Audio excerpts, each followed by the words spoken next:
Welcome everyone to the FATED Connections Path of Exile Community Podcast.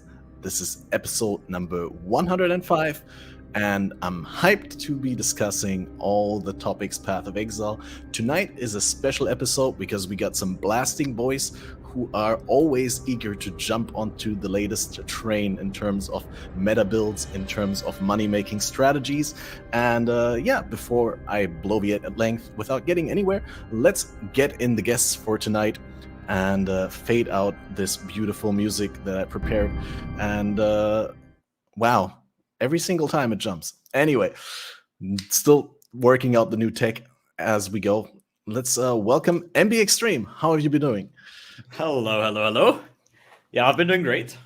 I just had some nice meal, and now I'm ready for some Path of Exile talk. I got my coffee ready.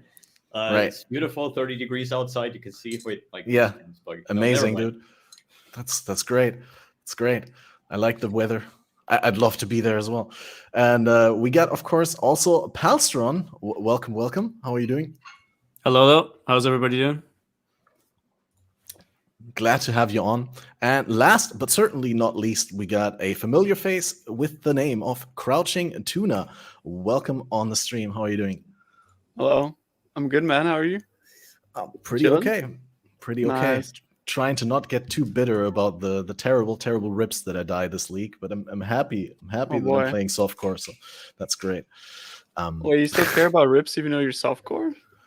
Well, I mean, when they're upsetting, yeah. I mean, I'm only 93. I shouldn't be caring about it because you can get the XP back pretty quickly. Yeah. I don't know. I try to not lose the being upset about rips. I guess I should. That's the first thing I should switch off going to softcore. But I try to keep that because I need that when I eventually maybe want to return to hardcore. Yeah, because otherwise you don't care about dying and then you die all the time. Then you just become one of us degenerates. like honestly, I never play hardcore, right? But I really get upset if I level an alt character, and I die before Blood Aqueducts, I'm really getting the feeling that I need to delete the character and re-level it just because I died before Blood Aqueducts, even though I don't even play hardcore, but it just it gives me this build is bad, we need to restart it. That's crazy. But I never felt that. I died 30 times on Dodri on average. Okay, do you also adjust your resistances and use all the affixes that are open on the items for crafts and stuff like that? Because I mean, I've not seen softcore players do that usually, and that's usually why you die. Because if you cap resists and you get decent life. I don't, but I still stand by the point. Just don't get hit, and sometimes you get hit, and you got to start over again, I guess. Exhibitionist cat there, I like it. Yeah, she's actually a special guest. She doesn't know yet, but. I hope it doesn't. Should I put them out? No. Nah. I think cats are fine. Yeah. Cats are awesome, dude. Also, we're on YouTube, right? So I think we're a little bit more liberal there. I see Palstron is dropping in and out, trying to fix last-minute prep with his camera, I suppose. But we're also still waiting to hear from Valor Mage. You guys have been checking out the new Torchlight thing that has been revealed today. You want to talk a little bit about that? Maybe make it interesting for people who are more Path of Exile players. Maybe you got something you want to say about that? My back? Yeah. Torchlight Infinite is like a blast of fun. Oh, yeah. It's the builds are just crazy. So yeah, it's like one of those games that it's in constant development, so it's gonna get better and better as it progresses. But yeah, it's just gonna be a blast of fun. You play some really OP stuff. The developers just make absolutely broken stuff a thing. So that's pretty much the highlight for me. Go in, play some crazy shit, and then wait for the next season. So it'll be just nice to have more and more games to play. So we're not just playing 4 months Path of Exile at a time. Although of course people will want to engage in Path of Exile as much as they want to per season. But it's nice to have various games that you could just jump and enjoy for however many hours every season. So that's cool. Definitely. But for someone who comes from Path of Exile, who likes to play Path of Exile, is there anything? Oh god, I see Palstron is jumping in and out. We're gonna have to get him back in. Everything good on your end? We good now? Yeah, I think it's good now. It should be. I don't know good. what happened. Sorry. No worries. I'm just worried that No, for should be some fine reason now. it doesn't work. Should be okay. Oh, good. Sorry. Last couple times worked well. No worries. All right.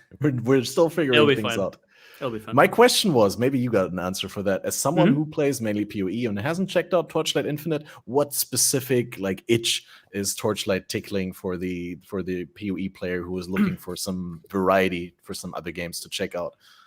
It's it's not exactly for people who want to have something different than PoE, as much as people who want to have PoE, but with all the friction gone, kind of it's just so much smoother. All the quality of life you would ever hope for in PoE is just given to you, kind of. That's the game, which also makes it. I mean, that's an upside and a downside, right? PoE has its charm, which Torchlight has a completely different stylistic thing going on, obviously. There's also a lot of downsides with mobile UIs and stuff like that. But in general, I think Torchlight is a breath of fresh air. It also has really cool build making. If I think about normal stuff that starts as a mobile game, it has a lot more complexity, and it doesn't shy away from making people think. So yeah, it's really fun. That sounds Everything's good. broken in that game. It feels like the uniques are broken, the builds are broken. They want you to make broken stuff. Yeah, they really do. It really feels like almost everything is just really good. And also, it's not insane that the game is easy, because it gets the difficulty is disgusting when you get to Uber bosses and Path of Brave and that kind of stuff, or super juice maps. Things scale out of control in that game. Yeah. It really humbles you. You go in there, you doing whatever much damage, and then you realize that the requirements to beat the next thing is going to be 100 times what you're doing. So it's Yeah, I had the same. I'm the newest player, basically, right? The one with the least amount of experience. So I literally just jumped in, and it's actually a lot of fun. And they do have actually some target dummy in the town, so you can actually activate that, and you see on a screen how much DPS you're currently doing. So I would wish that for PoE as well, right? And the power spikes are insane. So let's say I have I'm playing some Ignite build, right? And we have 5 million DPS. You equip one upgrade, and all of a sudden you have 50 mil DPS. You're bro, what the fuck? And then you're okay, now I'm strong enough. I can finally tackle on this seasonal boss. I go in, I just shoot all my damage that I have, and this life bar doesn't even move. And then somebody in chat told me yeah, you probably need 500-600 million DPS to fight that boss. And I'm bro, what the hell, Yeah. So it really has some insane scaling. And but yeah, the power spikes are ridiculous in that game. A couple new items, and you have I don't know, 200 times the damage that you had before, and all of a sudden you can farm crazier content, and then it keeps on scaling even harder and harder and harder. And yeah, it's very interesting, and the breath of fresh air, basically. Yeah. And here we're gonna get in our fourth guest who we haven't seen today, Halstrong. There we go. Everything right, good on your I'm end? finally here. Yeah. Did you try I'm just different extra. browser? I'm extra. No, it's fine. Yeah, it should be fun though. I I don't know. hope it doesn't drop again. Yeah, That would be it's gonna be unfortunate. fun. Yeah. Right. Hey guys, how's it going? Yo. Glad to have you on. Let's directly delve into some Path of Exile topics, because I'm really curious to hear what you guys have found out in Crucible so far. And let's just start by giving people some context. What starter build do you play? How far did it take you, and how well did it work for the mechanic? Who wants to go first? I see Tuna is really eager to share. I started Impending Doom Cultist. It's a good build. It got me pretty much to everything I wanted to do. So completed the whole Atlas and stuff. On my starter, since I'm usually focusing a lot on going speed mapping early, I don't really do bosses on them aside for my first 2 Watchstones. So as a softcore Andy, I just bought the last 2 Watchstones on day 1. Right. For Maven and stuff like that, Maven and Uber Elder, and then I just started basically doing the standard stuff, started doing Expedition, and then I quickly pivoted into I did Expedition, and then actually I did that for a few days, and then I pivoted into Harvest, basically. But I pretty much already I found some cool interaction stuff day 2, So I already like day 2, I wanted to like try that out, and I tried that out, and it was like kind of scuffed. So then I was like stuck with a build that was like half broken because I was trying to make like the new, like Leash Amulet thing, the recovery stuff. Tainted Pact, I think is what it's called, right?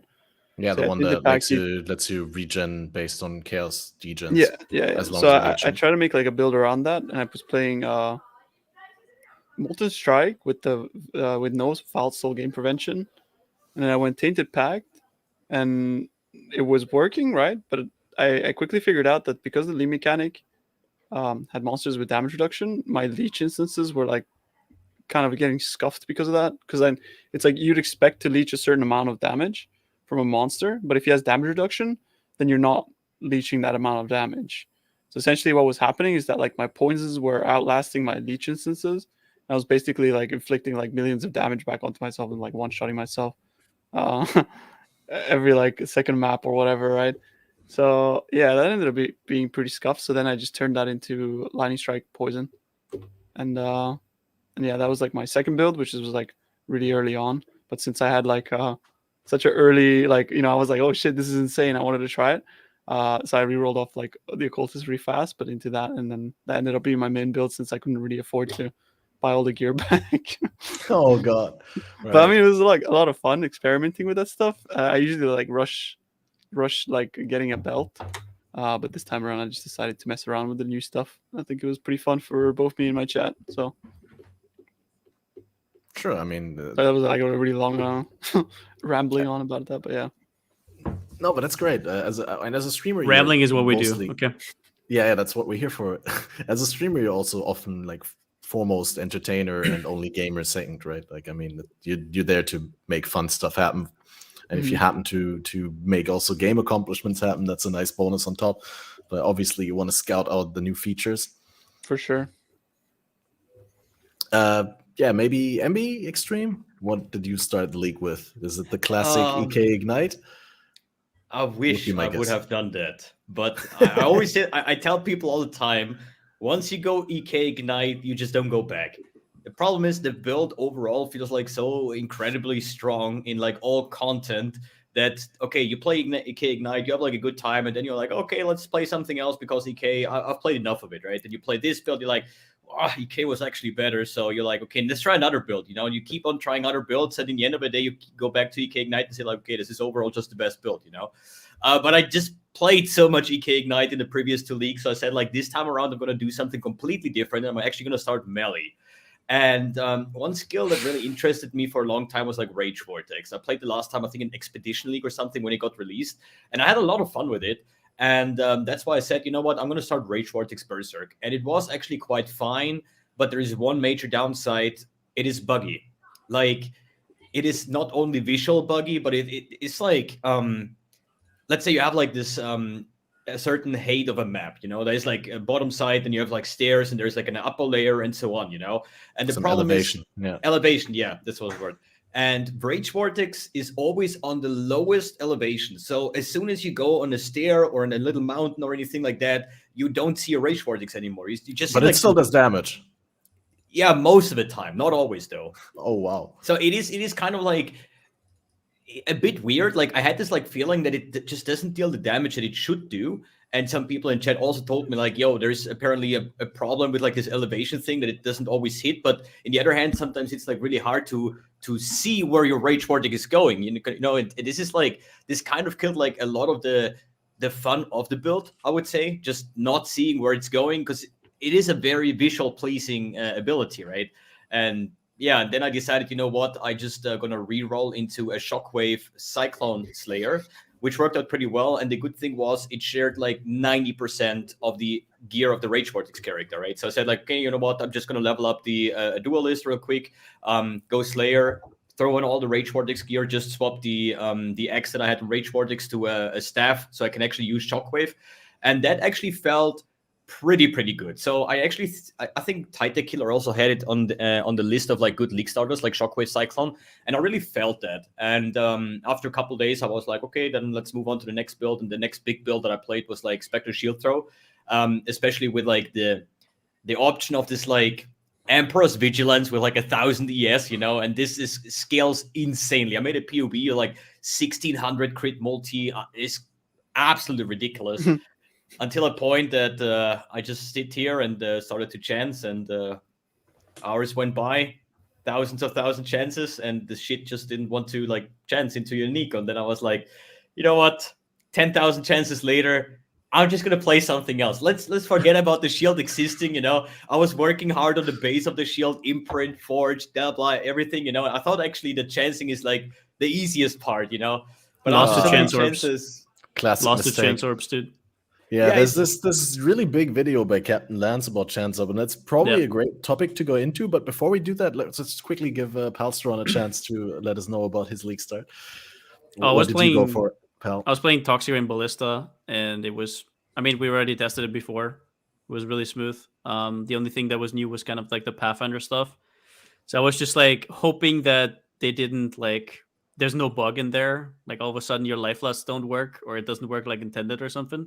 But it worked just like I thought, and it was fucking broken. We came out of campaign and had 2,000 life regen at like level 68 or something. Pretty normal shit. And yeah, it was just smooth sailing from then. I don't know. Just got to be careful with that thief script. Oh yeah. but then I just unlocked everything, farmed up like, I don't know, 80 divines or something, and then I rerolled into cast and crit rolling magma with stacking rolling magma AoE mods, and you can basically have like one rolling magma cover the whole screen, and it was pretty crazy. Yeah. And that's what I'm playing right now, just clearing some legions. Put the guide out like a few hours ago, and after that move on to the next. I actually need to see that. Yeah. But yeah, do you guys watch the Captain Lance video about the chancing, where he calls the chance orbs the quit game orb? I literally think had that this as he's the just background music. Like every time I was like chancing, I had his video on like loop, and he's like complaining about chance ups, and I'm sitting here chance scour, chance scour, chance. I mean, it's stupid. Yeah, it was always stupid, right? But it just needs somebody to actually get hurt and post a video about it. Yeah. And then maybe to do something about it. I mean, what can they do, right? I mean, they can literally make it. Scouring is like it's fine, but the problem is that like, basically like we had like a way of like actually getting skill trees on uniques, and then they patched that out because obviously it was unintended. But obviously, then people are still gonna want to be wanting to do that. So I don't know. It's kind of like it's an unintended mechanic that you're able to chance these crazy passives, I think, onto a unique. So yeah, like it hasn't really been a problem until this league because of how strong those things are, right? Like, you know what I mean? Well, it has been a problem always in terms of if you wanted to chance a unique, it's been a problem. But so far, you were able to like just go around that and be like, hey, I don't want to chance a unique. But now with the interaction that you can, by chancing, get specific notables from the Crucible that you would otherwise not be able to get, is it like it's a completely different pool if you spawn the tree on the unique rather than chancing the unique on a base with the existing tree? Yeah, it's a different dynamic, right? That in that like people have a like actual true incentive to chance something, just like you did with like Eternity Shroud or whatever, right? Yeah, but that just like uncovers the problem with chance orbs, right? You can just make a chance orb like one click. There's nothing against that, right? Like you just have to make it a little bit less functional. Like you can just make it so chance orbs work on non-normal items, right? Like, it wouldn't take much. Talked about it a lot on the last podcast, and like the easiest solution would be to just implement a benchcraft, right? And then you could easily like the benchcraft costs an orb and a scour, and like no, you don't need to. You can, but you don't even need to do that, right? You can just make it like 6 links. It's like it stops at unique. Shouldn't be a problem, right? Is there like any problem if it works on non-normal items with chance orbs? Well, I guess it would increase the value of the chance orb if it would. Yeah, like, then you make it drop less, right? They have to make it drop less. Then that would have implication for contract and map prices that are priced in chance orbs. But I'm sure there's a way around that, right? I'm sure there is, yeah. So you mean that the chance orb is actually re-rolling a rare item into potential another rare item, which would be a chaos orb kind of, and could turn rare magic. You just spam like fusings, right? Until and it stops at unique. Yeah. Yeah, the biggest problem right now with the chance orb is that you have to right-click the chance orb, then apply it to the thing, and then right-click the scour, and then Or- click that, and every single application is 4 clicks.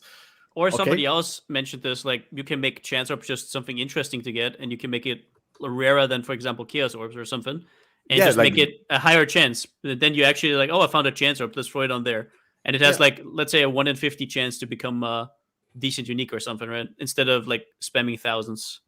Like, there's a lot of ways to fix it. I don't see any reason why Yeah. not.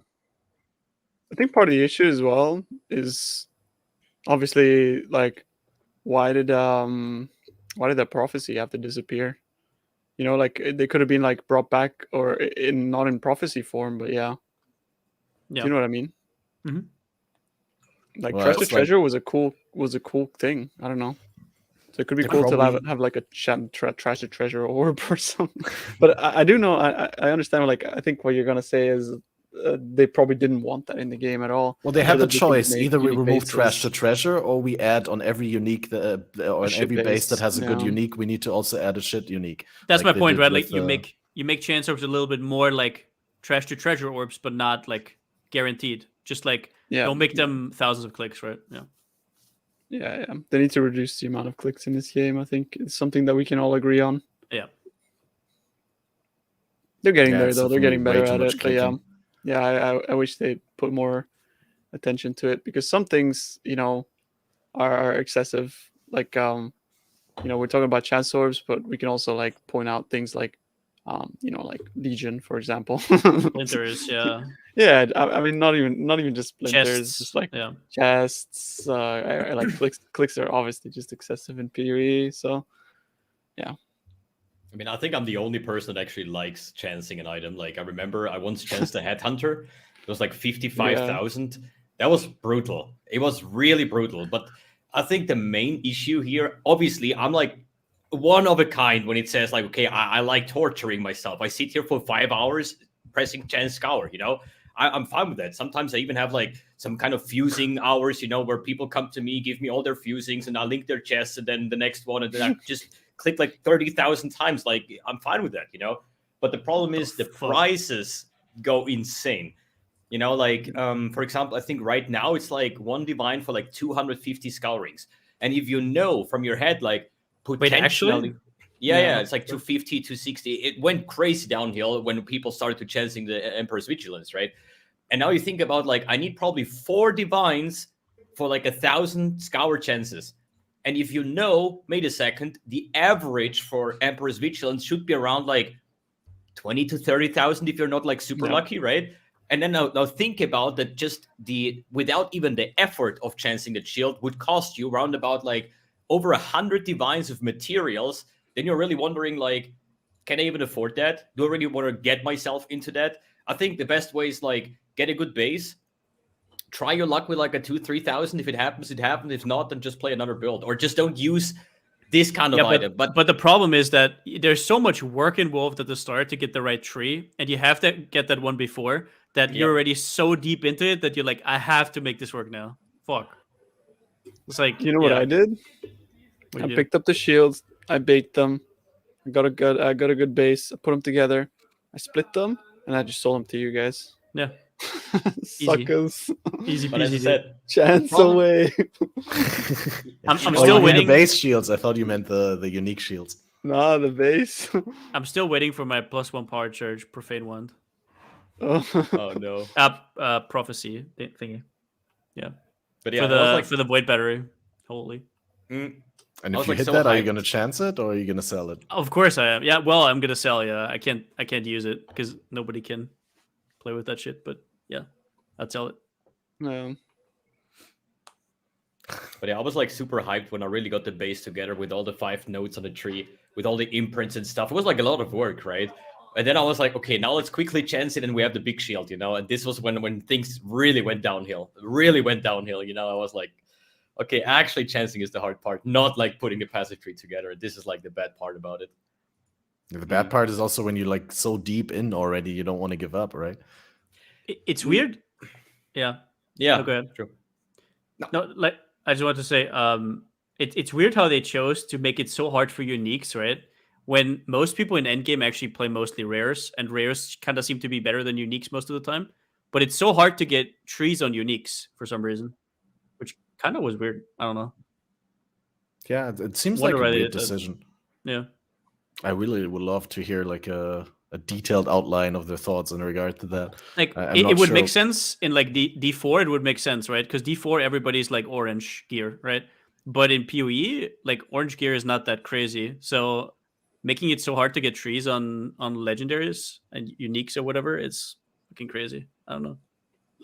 Yeah. Like, especially the fact that you can't like reveal the tree on a unique basically with the map encounters makes little sense to me. I understand Yep. that you need like a special encounter to combine uniques.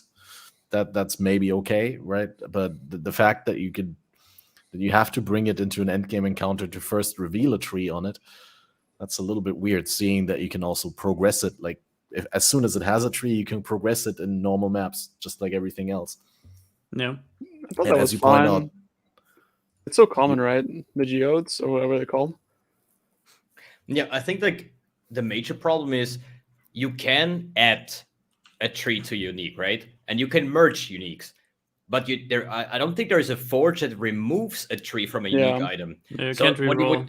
what you would do is like you go in, you put a tree on, oh, it's the wrong one. I remove it with the next forge, I add another one that can reroll my own item. But this doesn't work. So my first idea was like Void Forge. You know, there is like explicit physical and chaos modifiers in the tree. So, and with the tailoring orbs with the enchant on the weapon, you can actually get this to like 850% physics extra element. So it's really crazy.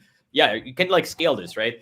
But in order to do that, you first need to have one, and then just in Trade League, Void Forge is about like I think like 10 divines per item. So what am I supposed to do? Have one good rolled one and just buy every Void Forge from the market and just merge them together and hope And you that can't. we're gonna hit No, it? that's the problem. You can't even merge them because there's almost no chance that you get a new mod, right? It's Yeah. like just the two mods together. So They just merged the mods, yeah. they just merge the mods. Like it's very rare that you get a new mod, like however it's called, permutation Like or a whatever. mutation, yeah. Mutation, yeah. I'm So not even it's like sure it exactly doesn't even like, do how anything. that works. Yeah, it's not even the same as like rerolling, right? So and you cannot. Also, here's the worst part, right? With uniques, especially rare uniques, is the grid also matters, right? The nodes can't move. So if you have a line down and at the end there's the node that you want, and you're like, oh, at tier 4 I want this other node, then you have to find another unique weapon that has the tier 4, not only exactly the tier 4 you need, it has to be exactly in the same position because they don't swap position ever. So it's impossible, literally impossible. You just buy the base, you roll, and you hope for the best. And if it's like 2 mods you want, if you get super lucky, you can maybe hope for a third one, but there's no way you get a perfect one. It's impossible. You have to chance, and with stuff like Void Forge that you can't chance, you're just lost. It's impossible. Just a doomed weapon. Yeah. And on top of that, for a content creator, you kind of want to have a build that people could technically replicate. Right? If they have enough currency, right? It's like it's the same. You remember like accuracy stacker with precursors? Yeah, right? yeah. It's like, okay, so there's 4 precursors in the whole league with 24% accuracy, right? Okay, so 2 people can play the build. Nice, right? It's like you want at least for people to be able to replicate it if they have the currency, right? Even if it's expensive, you want them to have the chance, but you just can't with those. The same with like Void Battery and stuff like that. It's like, man, you're basically condemning people to like chance stuff. Yeah. To chance just prison. Chance, bro. Yeah, just chance it, man. I mean, to be fair, there's like psychos that do that for profit, so maybe you could just buy it for 100 div. But yeah, like when it comes to something like Void Forge, you're screwed. Unfortunately, bit of a shame. I mean, yeah, you know how it is with these mechanics. They're so good, but you're just like you just have such a hard time interacting with them sometimes. Yeah, by design, which obviously I feel like it's like, oh, we intended this stuff. It's like, yeah, but it sucks. So, but hey, at least all you want. They had 1 month extra time to like make it as good as possible, right? And True. like within That's like the first 2 or 3 days of playing, I'm like, I would have done this different, this different, this different, this different, and all of a sudden we have a league mechanic that has so much potential, and nobody's playing it because it doesn't even drop loot. So if you're not really there to level your tree, like if you're not like in that to just say, oh, I'm going to pick up every base, I'm going to try to get like some good notes on it, right? How many people are doing that? People want to play a league mechanic and they want to have some loot on the floor, some currency drops, maybe like a divine orb and whatnot, you know, and if they don't drop anything, then people just, or 90% or 95% of the player base will just not interact with that thing. The thing is, though, like the fact that most people don't interact is actually a good point that you can get a lot more out of it. So, for example, like people don't do it. So if they now want to get a Crucible tree and you're somebody who does sell bases, you're just... So I'll give you an example, right? On my first strat, I started with like 10 divines or something. And I put a thicket bow into every single one of the Crucibles I had for like 300 maps or whatever. Then I put them in 2 quad taps, right? And I tried to sell them. And right now, I already sold half of them. Like, I'm just saying random ones. I started at 50C. Some of them I actually had to reprice because they sold for like multiple divines at the start. I got insta-whispered, right? And I priced it down to like 30C now. In total, I made like 17 divines right now. Half of those bows sold, right? And if you like calculate the time that it needed me to do that, it's like really good. It's really good. And then that was like thicket bows. I didn't have any idea about like angelic kite shield. What's the... Is it an angelic kite shield? Steel kite shield. Sorry, yeah. And like, prophecy wand. So much better stuff out there, right? And that was just thicket bows for +1 for toxic rain, +1 for EA, a little bit of attack speed, right? Like think about the good bases now. You can make so much currency. It's just that people don't want to engage with it, right? And it's annoying because you have to like price it in bulk and stuff like that. And you have to carry that thicket bow in your inventory. Yeah, that is annoying. Like, okay, it is annoying. It is kind of annoying. Yeah, but there's another thing that they could have done better. But question to you: are you still doing that? I'm still doing it. Yeah, I'm now doing it with the shields. But also something I will say is that gem XP this league is actually pretty shitty. So I actually stopped leveling offhand, and now I just put the weapon bases in my offhand. So they're not as annoying in my... and if you do auto-equip and you press X and then you pick it up, it just picks it up, right? You don't even have to interact with it. So that's what I do, right? So, yeah. My only gripe with the mechanic is essentially that, like, I really want to interact with it, right? Like, but the problem is, like, I love making my own stuff. Like, if you have, like, a rare weapon, like a rare bow or a rare shield or anything like that, mechanic is amazing, right? When you're making your shield. Oh, it's so nice, shield, yeah. And then your shield is made. And then, like, you can pick up a staff, like, bake it, put it in a dump tab, but that's all, right? That's the extent of the mechanic. There should be a little more, yeah. It's like it's missing a little bit. Just a little bit. I don't know. And the gameplay itself for me is very lacking in the fact that, like, you know, I'm just mapping and I bake it.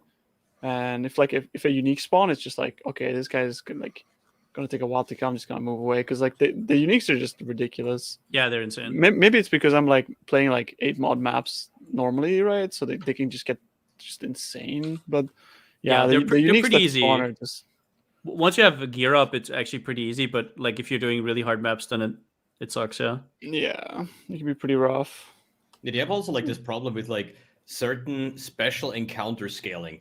Because, for example, I kill a map boss in a tier 16 in, let's say, 2 seconds, okay? Then I open this, like, 3 modded essence, and I'm like, okay, 6-7 seconds to kill that. Then I see an essence that has, like, 6 or 7 essences inside. I'm actually scared to actually click on that because I know this is harder than a metamorph. And, like, the comparison from a map boss to an essence monster to a Crucible monster, like, everything is, like, involving a league mechanic.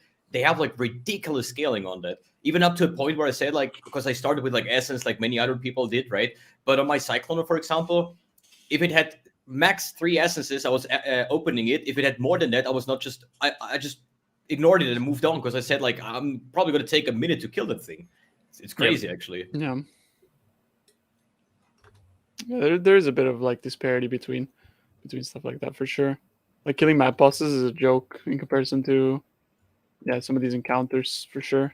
Like, it feels like rares are just tankier than map bosses these days. Oh, yeah. Yeah. And not just one, like it used to be. It's like half of them, feels like. Yeah, pretty much.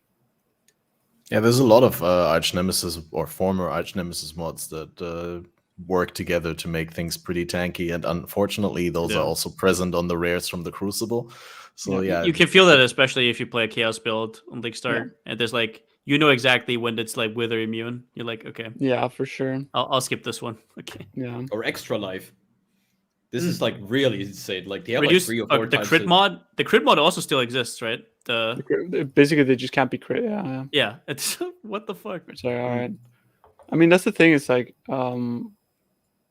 people like you get like like as you progress, you kind of forget about like the early league troubles you have, but then when you league start again, you're just like, oh shit. Now I remember how it was, and then you're encountering these rares again, and I think the balance is a little bit off. It's definitely a little bit strange right now, like the encounter balance between like map bosses and Do you think rares map bosses and- should be harder? Like, I mean, I think that was a design decision in the past where they were like, Yeah, well, we I don't think really so. want map bosses the hardest thing to be in the map because we don't want people to feel stuck on their map progression because you need to kill the map boss to get map drops a lot of times, especially early on. Yeah, but you're And- not ready then for the and the next map completions. if you can't kill the boss, right?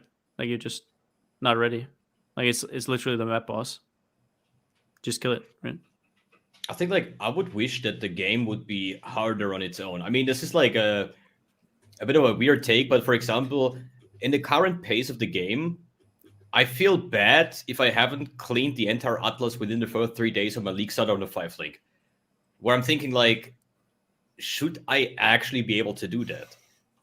Like it just feels bad. Like the first thing I want to do in league start, for me at least, is get your 4 void stones and actually farm tier 16 maps or tier 14 plus, or actually tier 60 maps right away, And the problem is like, where would you draw the line? Because if you're like a little bit more casual approach, then you need like probably a month now to actually clean the Atlas. But I think like the game is only hard at league start. And once you get like a halfway decent build going, then everything that you like complained about early league is just like doesn't matter anymore anyways. But it's probably just a weird take. No, I mean I completely see that. But the problem with the game is just like early progression just feels rough because of things like that. And I think it's just simply because of like how many multipliers can stack on top of each other to create encounters which just don't feel like you're not actually feeling like you're fighting something, and it doesn't feel like you're engaging in like combat. Like in a way it's just like, which is what they're trying to design. They're trying to be like, okay, so there's these rares and they're going to be strong and they're going to have these mods and they're going to interact differently with different builds and stuff like that. But really what it often feels like is like Daddy Longarms flicker strikes through you and he's got like 74 stacks of Soul Eater and just slaps you to the next fucking dimension, right? It's like, and it doesn't feel meaningful or fun in any way. And that happens these days, I think, a little bit too much, which is like my observation as someone who just usually has no trouble with like early progression, right? I think PoE tries to be like this, tries to get a little bit of that in, right? Like what D4, for example, sometimes has with like actual gameplay, right? Where you like position, reposition stuff. But I don't think PoE has the tools to do that. It's just not the game for that. Like you don't have that flexibility in the game. Like enemies are just not made for that. Like you don't have the cooldowns to do that and stuff like that, right? Like it's not that kind of game. So yeah, the fact that they try just kind of makes it just feel weird. Well, it's also especially because like they can design rares under a microscope and be like, okay, in a specific encounter, this rare feels fine to play against, right?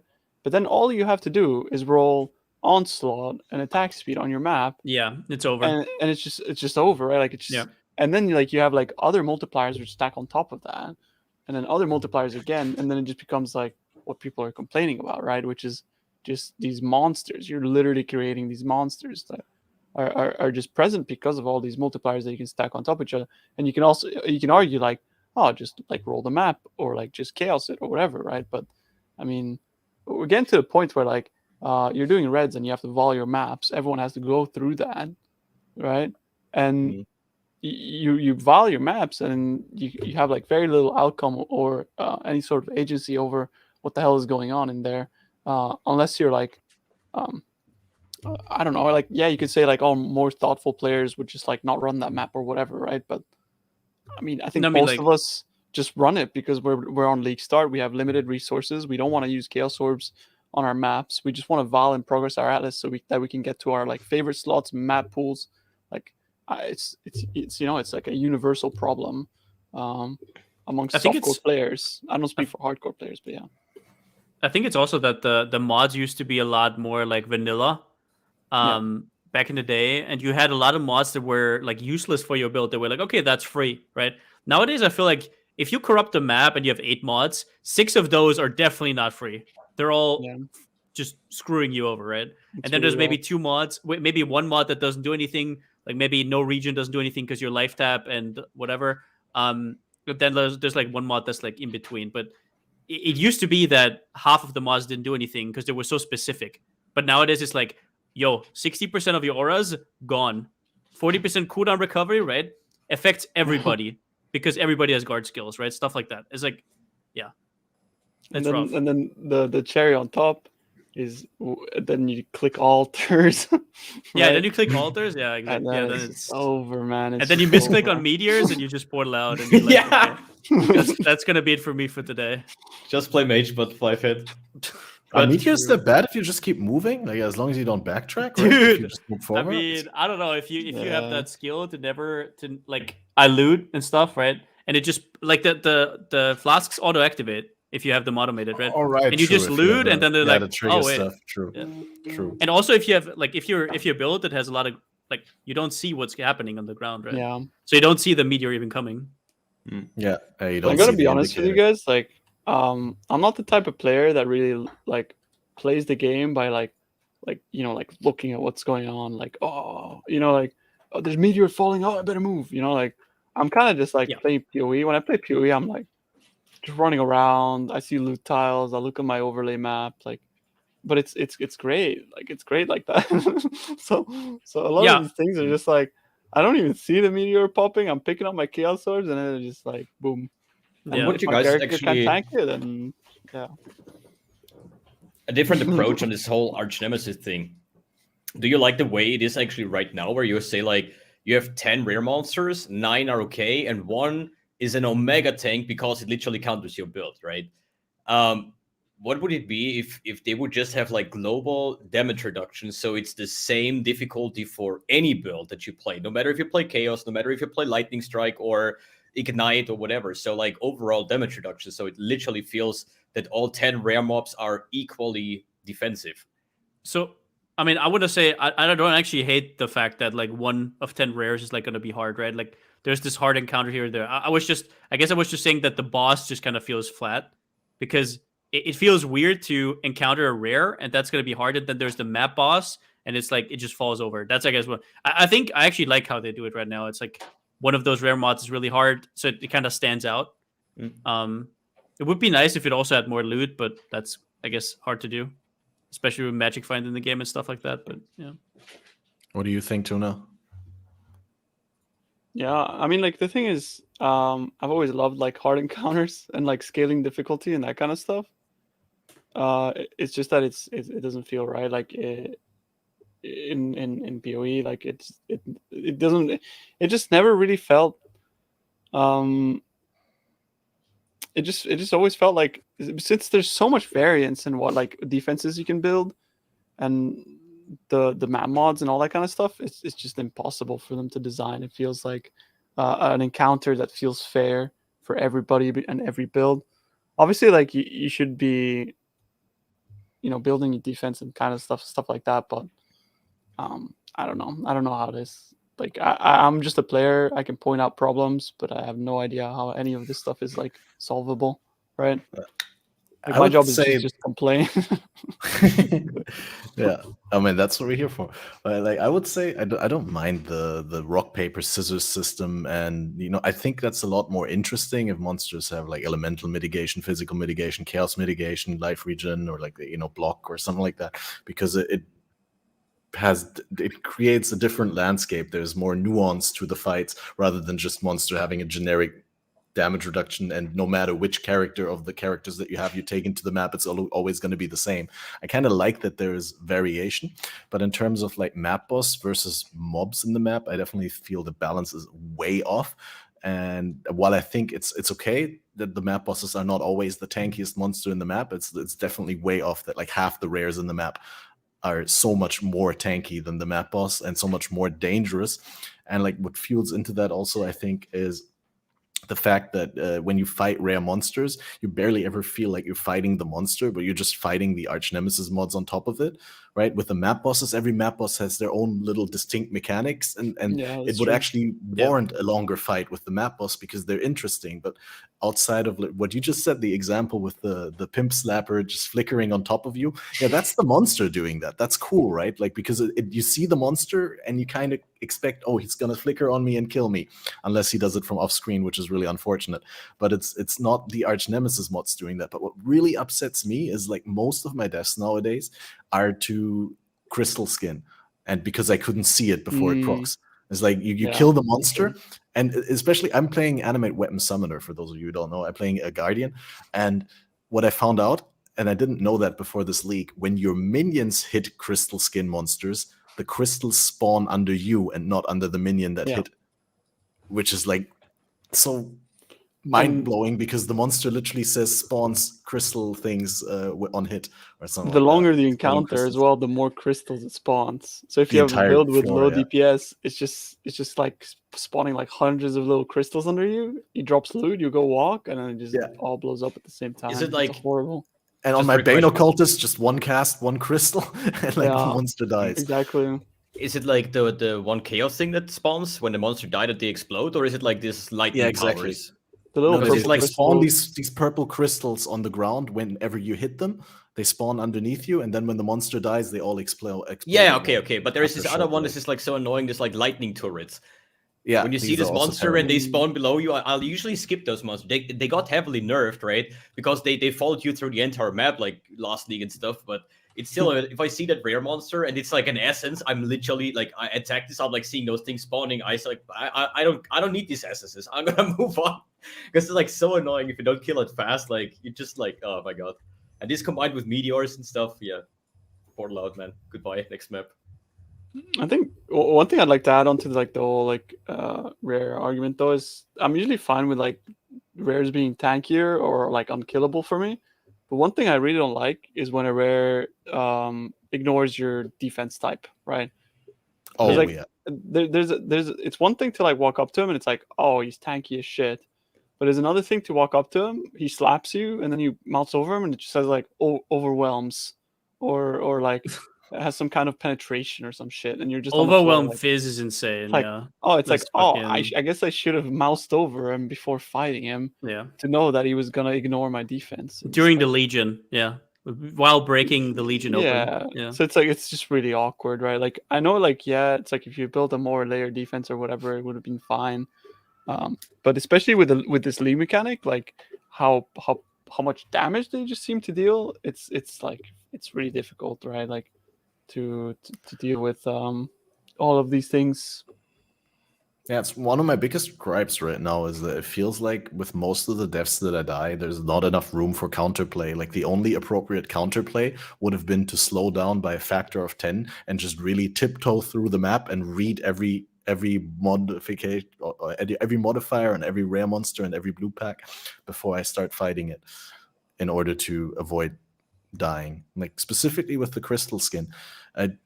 The other one, the Executioner, right, where you said I don't like when monsters deactivate my defense. The Executioner deactivating your region above 50%. I don't agree with that mod at all. I don't think that should be in the game, but I don't have a problem with it being in the game, besides like disagreeing with the design, because it has a clear visual tell, and every time I see that red circle, I know exactly what I'm getting into. But with the crystal skin, I never see it before I die to it. It's like literally always gotcha, and then you're dead. That's true. Yeah. And the only way to tell it beforehand is to mouse over every single thing. And the game is just, it has evolved past that in the past couple of years. It feels like they want to dial back the game to like 8 years ago, when that was the way how you play the game, is like really careful and read everything. But the pace at which the game is played is just not compatible with reading the list of modifiers. It's not compatible with PoE. Yeah, it's just not compatible. Yeah. For sure. No, I totally agree. But at the same time, it's like, it's also like just incompatible with the way we play a lot of the time. But it does affect everybody in that, like even if you're like a very meticulous, like hardcore player or player, even in softcore, right, that like really cares about all these things, builds defense and that sort of stuff, like, yeah, you can get through the game fine, and you probably like be hearing this thinking like, oh, what are these guys complaining about? I got my like Giga Chad build or whatever. It's just, but it's like, it's not just like a us problem. Like it affects everybody. And If it just affects feels us, like, it affects like that's the thing, right? If we notice it, it's mostly gonna be all the way down the chain for people who I don't for know sure. have a lot harder time. Yeah, yeah, and it's especially really bad early, right? Like as we said, like when you league start, unless you're like using some crazy broken mechanic, like yeah, like maybe like the regen stuff from Palstron's Toxic Green Ballista build. But I can even tell you that like I had a friend that had 150k armor on a jug, and I guess it was kind of bugged at the start of the league, but like he'd pop the league mechanic and he'd get one tapped as well. Yeah, you still get you completely get one tap by overwhelm. Overwhelm is completely Yeah, insane. because it's just Yeah, like, it's oh, they just crazy. ignored my armor. Yeah. So like my plan, what I did is like I was like, fuck this. I'm making a character has 0 armor, has like capped evasion. I converted like 85% of my fizz to fire, and then I just got 85 max fire res. And then I didn't die. But before that, it's like, good luck. I had this tree. I don't know how the unique dude, the tree looking unique dude from the Crucible mechanic, right? Slams down or whatever. I had him in like a tier 6 map, right? I had 2,500 regen. I had poison on the map mod. Poison, right? Which is not even bleed or ignite. He hit me one time and he got through my degen and my HP went like this, right? Through my 2,500 regen, right? A poison, not even a bleed or ignite or anything. Crazy, right? Like it's what are you gonna do? They just felt like the balance is just off sometimes, man. Yeah, but I think like overall, I think armor is like pretty overrated. Like overall, like I think like the tankiest builds are usually those that just convert all the physical damage taken as element or chaos, and just ignore the fact that physical even exists. You build high resistance, and these are like the tankiest characters. Like I feel so bad if I have like, let's say, a character like 60, 70k armor and I still die. But that wouldn't have happened if I convert all the physical into like fire and have like 80 fire res. I'm like, okay, I'm fine. Like, because armor has like a different scaling, right? It's like very effective against like small hits. But if you have like a super big hit, and in comparison to like fire resistance, I get 10,000 fire damage. I have 80 res. Okay, I get 2,000. That's it. I don't even care how big the hit is, how small it is. There is just a fixed damage reduction that comes from the resistance, which doesn't really apply to armor because it's calculated differently. So if I just say like, okay, physical damage, and we have like a lot of sources. I remember back like 10 leagues ago, I always had like this transcendence when I played a lot of transcendence builds, I really wish I had the option to get like 100% physical damage taking as element, chaos, whatever. And nowadays we do actually have so many sources that it is easily possible, especially with like the Cloak of Flame or whatever it's called, the Lightning Coil. Lightning Coil. Yeah, so you have the option, and those builds are just, in my opinion, the tankiest builds.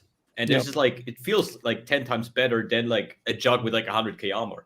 Honestly, Lightning Coil and Cloak of Flame were so huge for the right side of the tree builds. It's insane. Yeah. Like building D-Turb and Granite Flask on like Ranger side builds was always cringe as hell. It was like so shit. Yeah, you kind of had to, but it just didn't feel good, right? Like and honestly, what I feel like is, unless you do Abyss or Expedition, which have a lot of physical damage, I feel like Ellie is like what kills me every single time. It's like Fizz as Ellie. Fizz as Chaos is super rough nowadays. Like that's one of the scariest map mods and stuff like that. Yep. But that's new with this patch, right? Yeah, but extra kills. Exactly, yeah. But it rarely feels like I actually died to Fizz damage. So I think on the left side you still go armor, right? It's just too easy not to, right? But if you're on the right side, like I've been grinding with Lightning Coil ever since it changed. Lightning Coil, Days to Fate. If you have helmet slot free, you get another 16% from craft plus implicit. Really, really good. It's just good. And then if you can get Purity of Elements into the build, then Watcher's Eye options are also there, right? So you can get 100% pretty easily. Like you used to, Do you have Chaos Res on your character? Or do you I have to nowadays. I have to nowadays. Yeah, you gotta. Like last league, I would say I would be fine with 30-ish Chaos Res last league, unless I I run a lot of altar. Like altars are obviously still rough on 30 chaos risk, but it was doable. But nowadays it's like I want to get as close to capped as possible. Yeah, ASAP. Because I feel like the game is more or less. It feels for me like balanced around you not having chaos rest. That's why it's so rough. But I feel like every time I have a character that has actually chaos rest, even if it's 0, it's like majority it feels of like way better. Yeah, it's like you open the Chayula breach, and you don't have chaos rest. You're probably just gonna get one tapped by some chaos thing, And then you have chaos rest, and then you have chaos rest, and then all of a sudden Chayula breach turns into the easiest breach ever. And then Ash comes back to be the worst one with his shock and stuff. But yeah. I'll say this though. What, you're not shock immune? Poison is rough. Poison is rough, right? Like poison's pretty bad. I have poison. So there's a new mod that like a new Crucible mod, you're poison immune, but bleed is longer or whatever. If you're bleed immune, increased duration of bleeds, exactly. And so if you're bleed immune, you're poison immune. Yeah, and then when I was poison immune, I was like, okay, do I even need chaos res anymore? I don't know. It was a lot better. So I think what I'm doing from here on out is like Arakali is my go-to big pantheon. It's like the 10% reduced damage taken over time and 40% res against damage over time.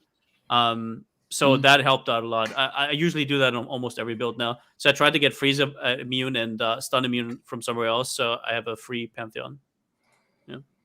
I just figured out today when I was building my Bleed Bow Gladiator on PUB, I found this mastery. It's like armor evasion mastery, I think it was.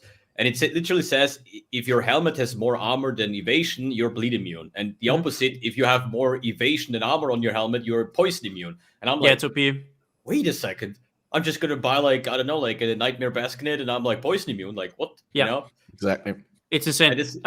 That's also insane for leveling, by the way. Like I had that on my leveling tree. And if you can be bleed immune, like in Act 4, these annoying bleeds, or Dominus, right? You can get that before with the Onslaught Wheel, and it's dude, it's a game changer. You don't have to reroll your flask all the time, right? Because you want to upgrade your flask, so you can't constantly roll Corrupted Blood and Bleed Immunity on there, right? Not on League Start, at least. Yeah, not on League Start. It's really nice, yeah. It's really, really good. Well, I generally value Bleed Immune higher than Poison Immune, because Poison is something that rarely ever kills you. Maybe in I'm Hunter, actually something like that. I'm actually not sure anymore if that's true nowadays. I don't even know. Like Corrupted Blood is still enemy number 1, but I would probably say Poison is about as dangerous as Bleed, if not even more, honestly. Maybe I'm somewhat biased because I often play characters that do get easy access to Chaos Resist. But like, I also had like a Pathfinder with like the new like Enduring Life Flask, and it's like insane. You have like really 2,000, 3,000, 4,000 depending on your flask and your tree. And the poison gets through. Yeah, and you have like one single poison stack. And I'm like, bro, I'm degening. My life flask is on. I look up at the debuffs, and you have one poison stack, and you're like, always what? Always. How? What the hell? Bleed does nothing. Bleed does almost nothing. Yeah, even if you have that much region, it does more damage, right? Like 270%. But honestly, I never feel bleed. But poison is like, as soon as my character stops reaching, I know I have a poison. I don't even have to check, because there is nothing in the game, no degen is that hard than this. Maybe the Searing Exarch, like Burning Ground they leave. That also hits like a truck, you know. Yeah, but you gotta have the Pantheon, yeah. Yeah. You gotta. It's crazy. Yeah. Yeah, I don't know. Like, I often get a decent amount of armor, and like as someone who comes from hardcore, always already while leveling, I try to roll a Granite Flask with increased armor and all that. So, like for me, the physical hits often don't deal that much damage. But when you're cursed with vulnerability from like the map or from a random monster, and then you have that 20% chance to be inflicted with a bleed from the hit, the armor does nothing against the bleed, right? And so you get hit by a hit that didn't look that big, but all of a sudden your life goes like. I definitely want to deal with bleeds as soon as possible. Whereas with poisons, I always feel like I got a little bit more leeway to regen through, or to I don't know. Poison, unless it stacks, is super okay. Whereas with bleeds, it's like one bleed can already make your day end. So that's why I also very willingly use the shield mod that you just brought up in the Crucible. Yeah, that one's huge. Yeah, that's really neat. You know what else is huge? The mod that gives you recover 3% life on spell suppress. It's basically like Elevor at the helmet, but you get it on whatever you want. It's cracked, It's like Spark Mages don't exist anymore. Like I think like 10% of mobs don't exist anymore because of that mod. Honestly, like once you have like a mod like that, you realize how much shit is actually a spell. Yeah. It's like it's really Hmm. there's a lot of stuff that it's like just completely offset by that for sure. But I don't know. I never really have too many problems with like small hits outside of like very early. It just the problematic stuff always ends up becoming like the big old slams.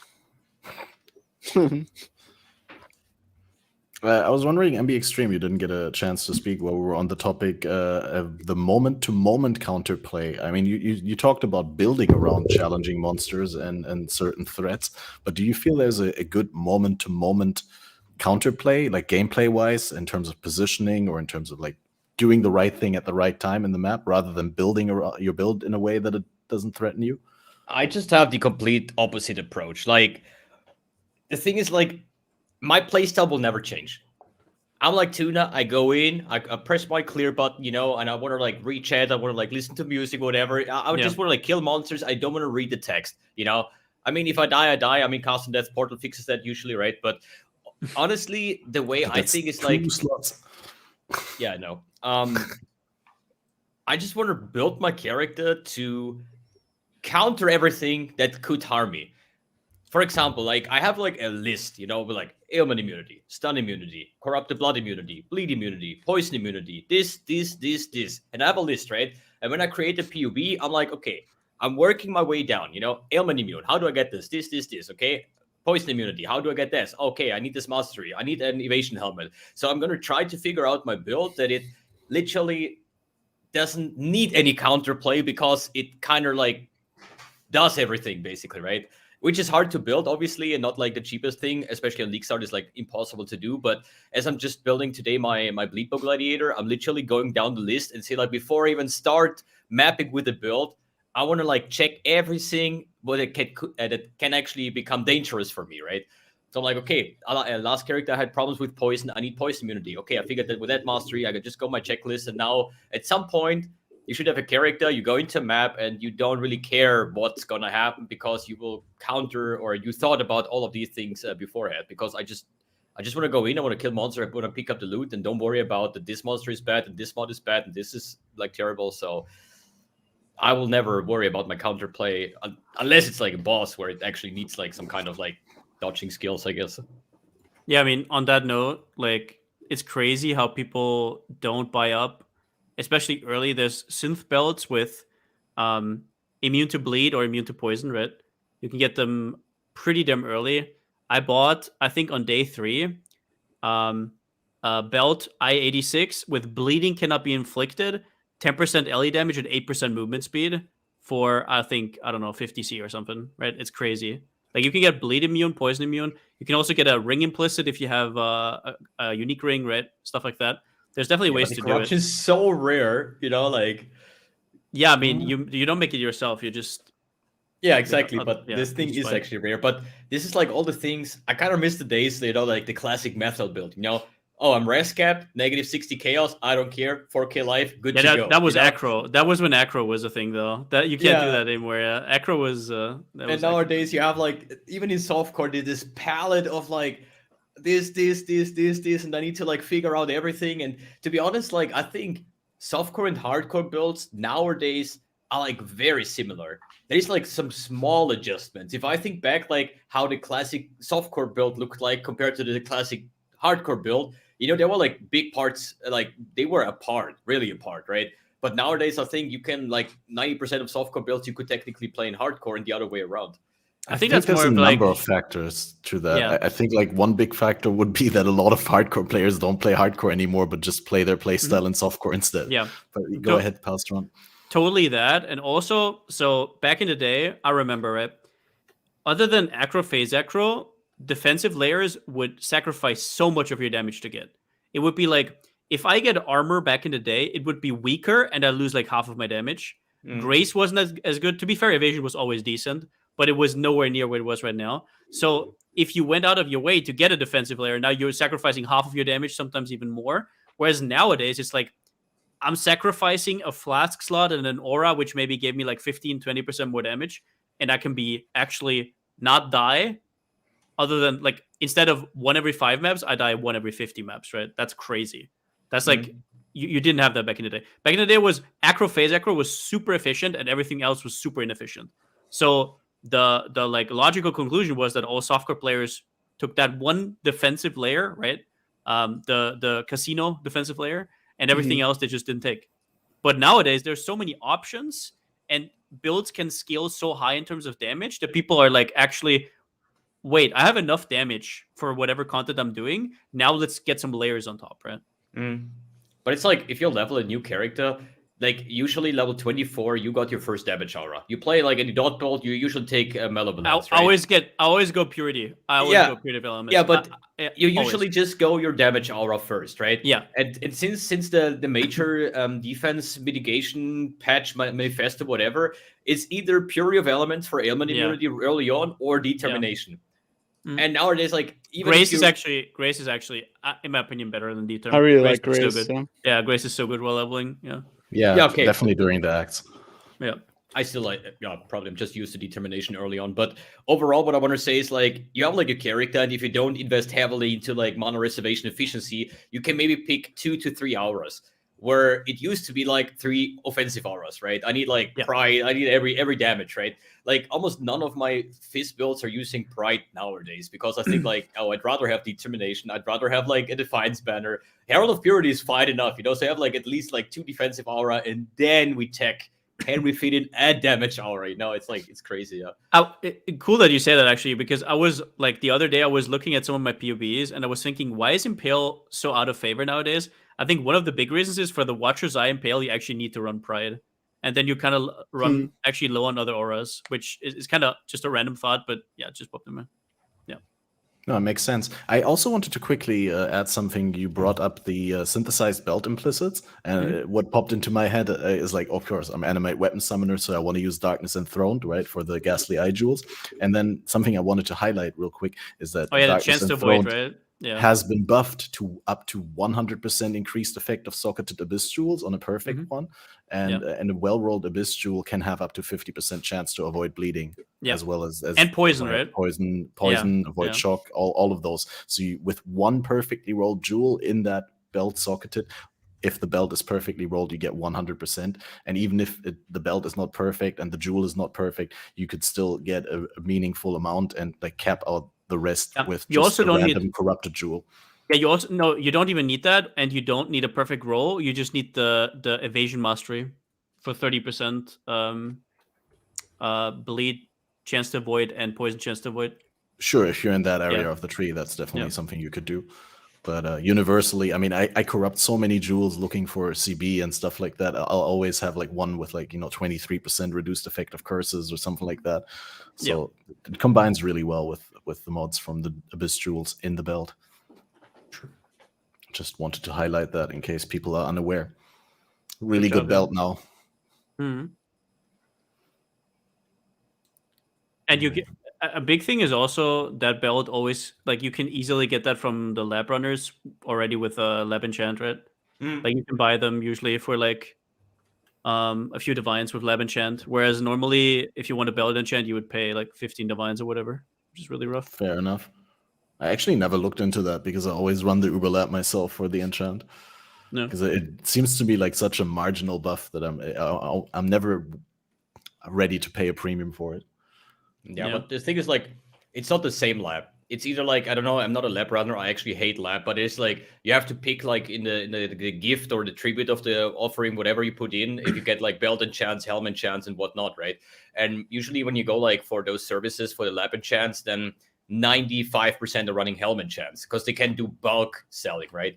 If you're really like, if you go to lab runner and say like, hey, I want you to enchant my belt, then they're charging literally like 15 to 20 divines for one enchant, right? But if you buy a Stygian bias and you already know what enchant you want, you can get it for like 2 divines or whatever. Same with some of the Darkness and Thrones, right? That's what exactly. I mean. Yeah, it's like basically like a free 7th mod, quote unquote. Yeah, if I want to start crafting on a Stygian bias, I usually just check which belt is enchanted. Exactly. And then you pay like 1 or 2 divines and you have the enchanted belt, because if you craft this and it's really good belt and you say like, I wish I would have enchanted, you're gonna pay like 15 divines extra, right? Yeah, it's crazy. Yep.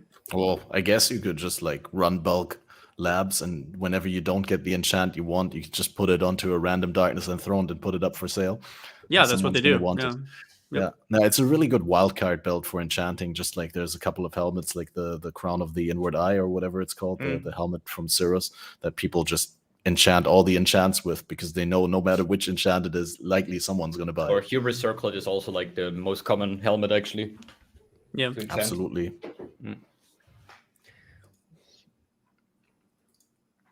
Yeah, so I think we've cried enough about the game and the gameplay loop and the challenge and the monsters. What are your currencies making strats this league? Are you all into beasts? Because like I figured that I hate farming selling beasts. I hate selling them. Yeah, but like I've this league, I heard, know it's consistent no I've matter heard, how overflown the market is. dude. I've seen people make so much money with that, but I just can't be fucked to sell that. I just want to blast legions. I don't care. Fair enough. But yeah, beasts seems crazy. But legions and beyond actually. We did beyond test, and you get like 90 per map on a sextant, which is pretty good.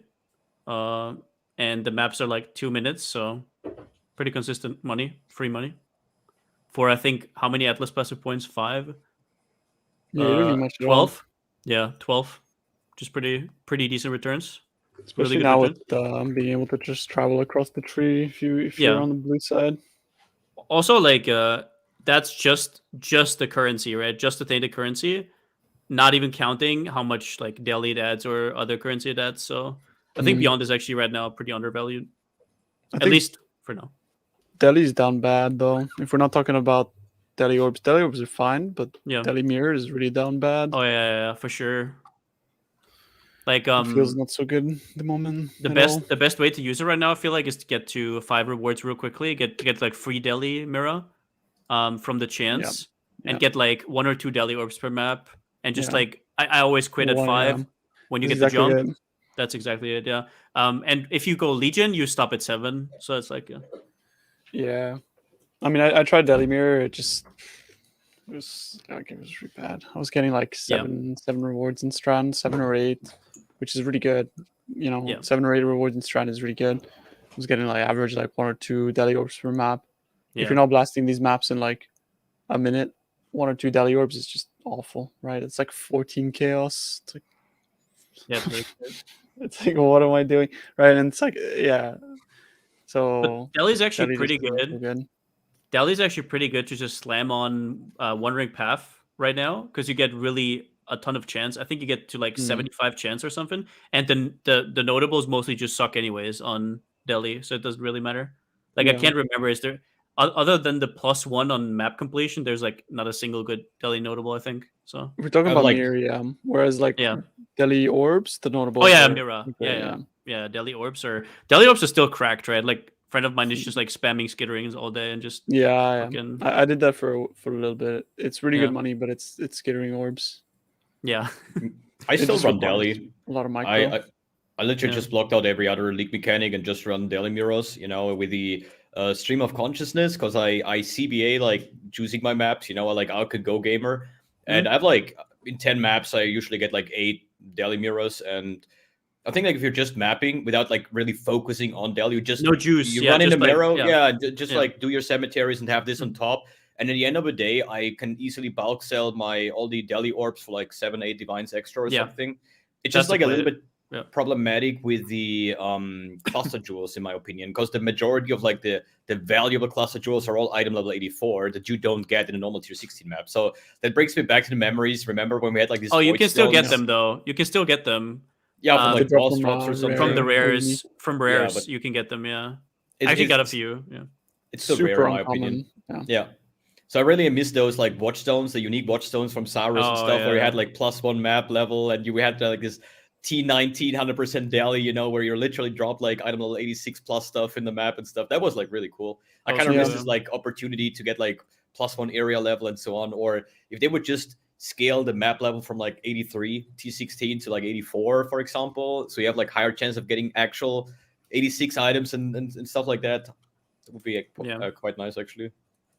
But if you want to farm cluster jewels, just do like fucking Simulacrum. I think that's what they wanted people to do, Yeah. to be honest, which kind of sucks. I hate Simulacrum, but Yeah, I everybody think that does, it's like, but they're like down to like 27 chaos, so it's like a Yeah. crime to not run them. Like, what you gonna do? Like wave 12 on your profit? Like, I remember I was just testing my SST character. I just throw in a Simulacrum because I like, when you farm dailies, you have like not only the stuff that drops from the rewards, it's also like the daily orbs and the amount of Simulacrums that you're farming, which are super bad money actually, because like one divine gets you like, I don't know, like 6 Simus nowadays.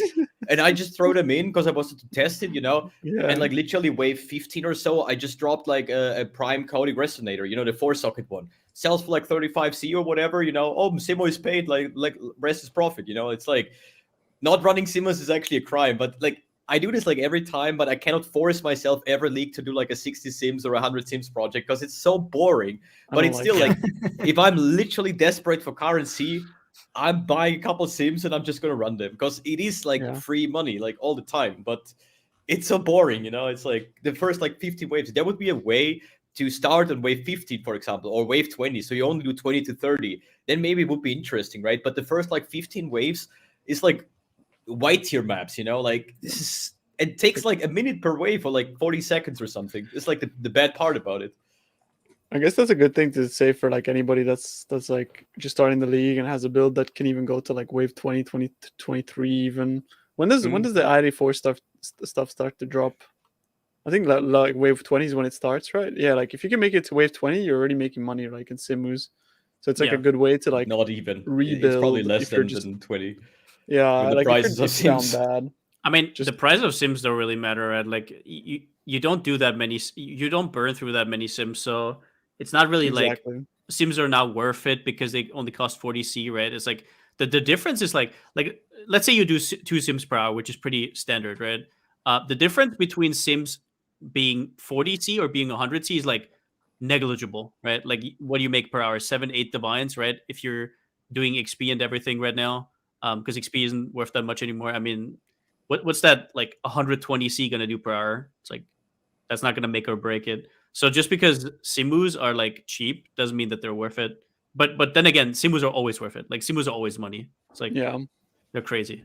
So but you're saying it's more about the time that you're not spending. It's about the time you're spending. It doesn't matter. It's like they're always worth it. If they were right now 100C, they would still be cracked. Right? That's what I'm saying. Yeah. It's just a low barrier to entry. That's all. Yeah. I'm gonna test that. If you say I don't even need to get to wave 20, I'm sure I can make some money doing it. I mean, wave 20, you'll get there if you fall asleep even. Yeah. I think like a lot of people have like this misconception that they think that Sims are only worth it if you clear wave 30 and the entire thing, which is just not really true because it's actually not even worth it. Yeah. No, I think like a lot of the times. Usually if you hit like wave 25, like usually you have like this one wave that counters your build. Let's say you have like an Ignite build and all of a sudden you have like this 80 fire res, whatever, and you feel like, hey, if Cozy spawns, I need like 3-4 minutes. This is when you have this mod in like 25 or so, you just leave and open the next sim. Because like instead of like spending 4 minutes or 5 minutes for this one wave because they're so tanky, you could already be like wave 7 on the next sim. On the next sim, yeah. And since the barrier to entry is so low, like the lower the barrier to entry is, the more worth it is to skip, right? Like we're obviously not talking like a geared out Venom Jar or a Sparker, right? Like that, it doesn't matter. Wave 30 is the same as wave 23, right? But if we're talking like more league start or mid budget, it's definitely worth like skipping once you see that your character is falling off and just doing the next one. 100%. Yeah, remember even when though you have to fight through all the first waves again that are not worth it doing? Well, think about it this way. A lot of builds that fall off at around 25, 26, waves 25 to 30, if they have to fight through, right, when it gets that tanky, they could, in that time, go from 1 to 18 or 19 or 20 again, where they are in the money again. And it starts somewhere around 10 where you start making, like, good money, right? So it's like, yeah, it's not a question, yeah. Yeah, sometimes I do test my build and just upload a complete uncut simulacrum 1 to 30. It's usually a video about 32 minutes or something. And then you would think about like, okay, if I go to the middle of the video, I should be wave 15 because it's like half the time, right? But it's not true. In the middle of the video, you're usually about 20, 22. 21. Yeah, exactly. Yeah. So the last 10 take you longer time than the first 20, for example. Yeah. So it's like it's really once you hit like a hard mod, like when I played Poison Concoction, you have like this extra chaos modifiers. Literally just this one wave was like 3 or 4 minutes, where I could do like 7 or 8 other waves in the next one. So as I said, if you can get yourself to do this like boring process of doing simulacrums, there is just no way you're not gonna make currency. And you have on top these cherry drops where you could say like, hey, technically a 3 passive voices, a 1 passive voices, sometimes a sick megalomaniac, which is sometimes niche, but some megalomaniacs go for like, I don't know, like a 50 divines or even more if it has like a good combination. Also, ever since they made gave the new recipe for scarabs are way better, way easier to sell now, and way more valuable. Like all of them have value with growing hordes, especially, right? Like all of them have value. It used to be that I hid scarabs, right, while I'm doing Simu, like the shitty ones, and now it's like no, they're all just like money. Whenever you get a scarab node, like 1 scarab node usually pays for the Simu. For It's the crazy. entire Simu, Yeah, it's insane. So yeah, it's all about just how fast you clear them. That's why once you clear them not fast enough, you go again. You drop two gilded scarabs and you've made back the whole Simu. Yeah. It's broken. Especially like being able to swap gilded scarabs. Like if you're doing skittering orbs, that's what you do, right? You take all your gilded scarabs and you swap them over to gilded div or gilded exped, reliquary, stuff like that. So ambush, like free. Yeah.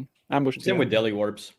As soon as we got the harvest where we could actually change scarabs and change Deli Orbs and change all these like stacks, this is when like everything became valuable. But I do agree with like the scarab thing, because even like the most useless one are the one that you take for like growing hordes and just throw them in for extra quantity, you know? Yeah.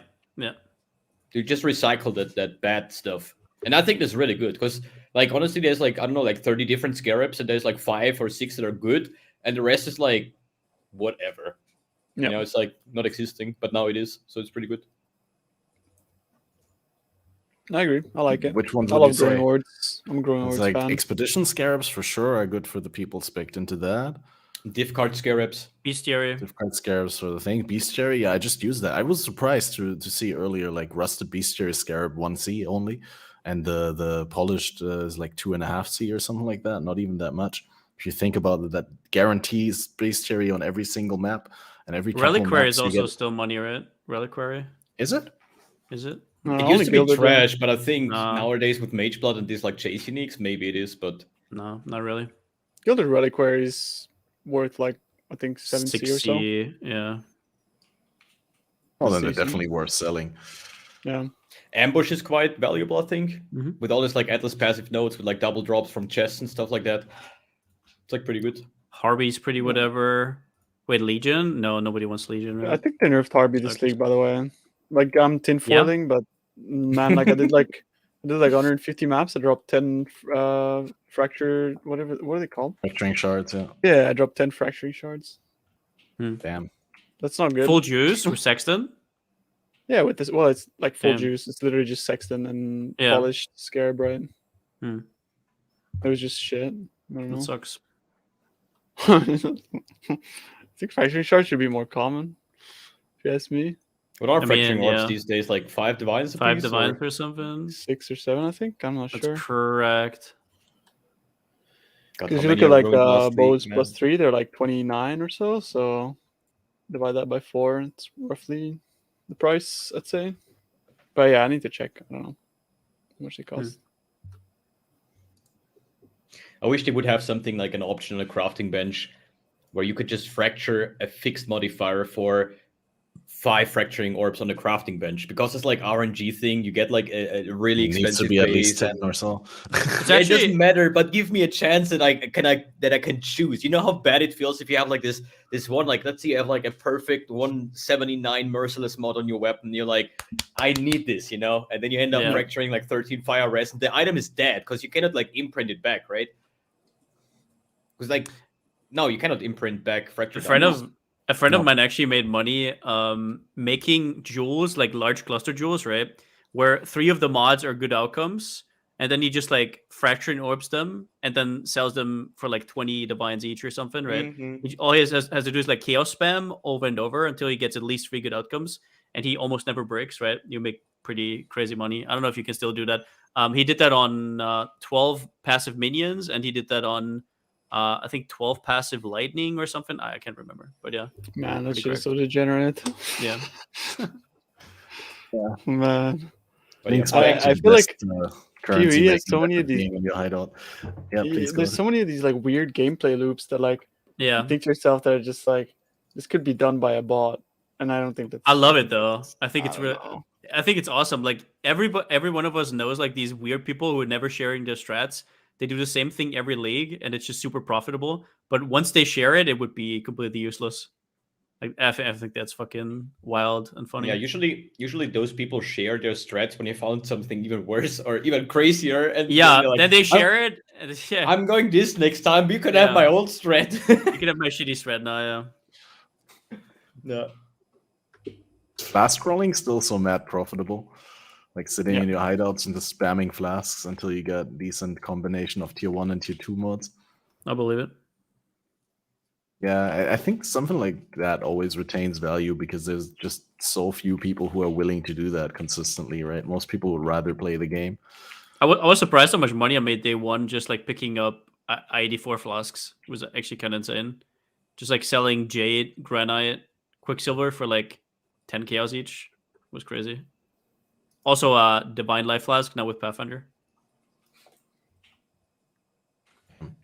Yeah, true. Pathfinder's Just crazy. like the base. Yeah. Have you guys found any good use for the Eldritch gateways or the gateways on the tree in general? The Atlas passive tree. I mean, I know there's the Eldritch gateways are actually kind of useful if you want to play a tree on the left side and then go onto the right side to pick up the Eater. Yeah, pack that's like size the. and I think that's the only thing I've done. The problem for me is always with the gateways is it's 2 points that do nothing, and the small nodes on the tree are actually pretty damn good. They're good. So Travel nodes are good, yeah. Yeah, so often like if I have to travel 4 or 5 points, right, and I save 3 points, it would still be better to just travel there because the small nodes are pretty good. Also, like in endgame, you always want to go up top anyways for the small nodes. To get the so then, the mods.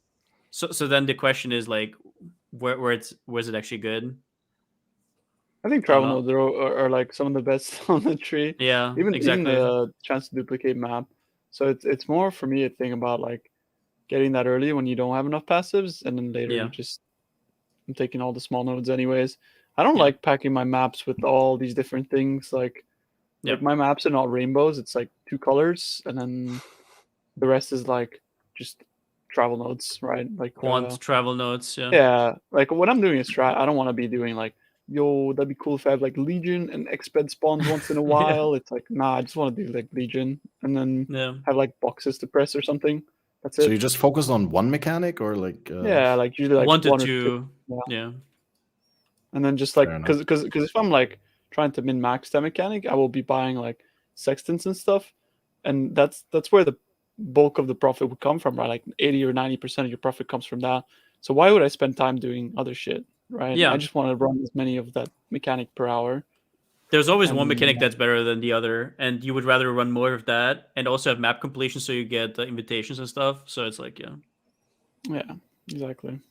Right. So packing the maps too full takes too long, and then you slow down. Yeah, and then you also get and progress towards the invitations. And you also get more free deli mirrors if you open another map and stuff like that. So we also like this problem that since we do have the Atlas tree, and since we can scale our favorite league mechanic, which is great, but it just feels like that if you find a league mechanic in your map and you haven't spec'd into it, it's not worth useless. doing it. Yeah. That's so when you do, you just go down and you block every single league mechanic that you haven't spec'd into because you know yourself you wouldn't do them anyways. Because why would you? And this is like good and bad at the same time. Because honestly, I like before we had this Atlas passive tree and you could block your stuff. I think like we had this like bad taste. You open a map, and actually what you want to do is you want to kill the monsters in the map, kill the map boss, go out, open next. But on the way you have like every single league mechanic, and doing those next to each other, you're like, oh, I need to do it because it would be like wasted currency if I don't do it because it's like extra loot, extra monsters, blah blah blah, But you end up taking like 4 or 5 times the duration of your actual map just doing side mechanics. And at some point you're like, hey, let me just like, I don't want to have any league mechanic. Just let me go into my map, kill the map boss, go out, have fun, and I don't want to see Blight over there, Legion over there, Abyss over there. It's like frustrating a little bit, But to be fair, I guess maybe I'm misremembering, but you already skipped a lot of mechanics before, right? Like, because they weren't worth it. It was just more about balancing, and now it's just about like make your own map, so to say. Yeah, Whereas which is before it great. was Which is awesome. Yeah, I think overall it's good, right? I don't know how you would even balance that otherwise. I guess. I really like Yeah, I it. mean, either it feels not worth doing the mechanics harsh. without the tree, or it feels not worth to invest to do them into at all. Yeah. Yeah. Yeah. Like for me, the best nodes in the Atlas passive trees are the ones that block league mechanics. Like honestly. Yeah. Yeah, I love those as well. How many league mechanics do you block? I mean, there was this whole math example when that was first introduced that like the best way to go about it is like to block 6 or 7 or something like that. Do you end up blocking more? I mean, that's very, very weird. I mean, it just depends. How many points do you have? Well, someone worked it out numerically, like in terms of there's like, nothing extra to be stuff in worked your out map. numerically there. Like it depends on what you're farming, right? I think for example, yeah, sorry, go ahead. for example, Palstron and I are playing like Legion right now, and the percent chance to spawn an additional Legion is like affected by blocking mechanics, right? Because you have a higher percent of spawning it, and on top of that, if you take like the extra spawns, so you can have like a map where you force like 2, but you get like 4, right? So in those cases, it's good. But if I just want to do harvest, I just put the harvest on a map device or the sextant. I don't have to block anything. So I can just use those points on like adjacent nodes or duplicate nodes. Yeah, also if you have like 2 or 3 mechanics that you do at once, for example, I don't know, Essence Strongboxes or Essence Expedition or something, it's worth more because now it's 2% chance for this and for this, right? So there's way more to it, right? And it's also like how many points do you have? Sometimes it's like you don't have to block a mechanic to not do it. You can also just walk by it, right? So if you don't have the points, you just don't do it. So if you don't have the points because you need to take another cluster, it's like, okay, so I'm not getting the chance, but boohoo, right? Like for example, a node, let's say 4% chance to get a daily mirror, right? That's a good node, right? For 1 point, but 2% chance, right? So are you actually going to block something else if you could invest that into something else? You don't need to block it, right? It's just 2% more chance to get other stuff. So it's like, I don't know. People like it. There's no like blank way to say this is like worth this much. It completely depends. Well, it always depends. I think what you're referring to. Doing. I think what you're referring to is a dude who worked out. If you wanted the mechanics, raw occurrence, raw occurrence rate, basically. Yeah, as many mechanics as possible in your map, which is just complete bogus for. Yeah, of course, it doesn't apply practically to any like real gameplay situation. Yeah, that's fair to say.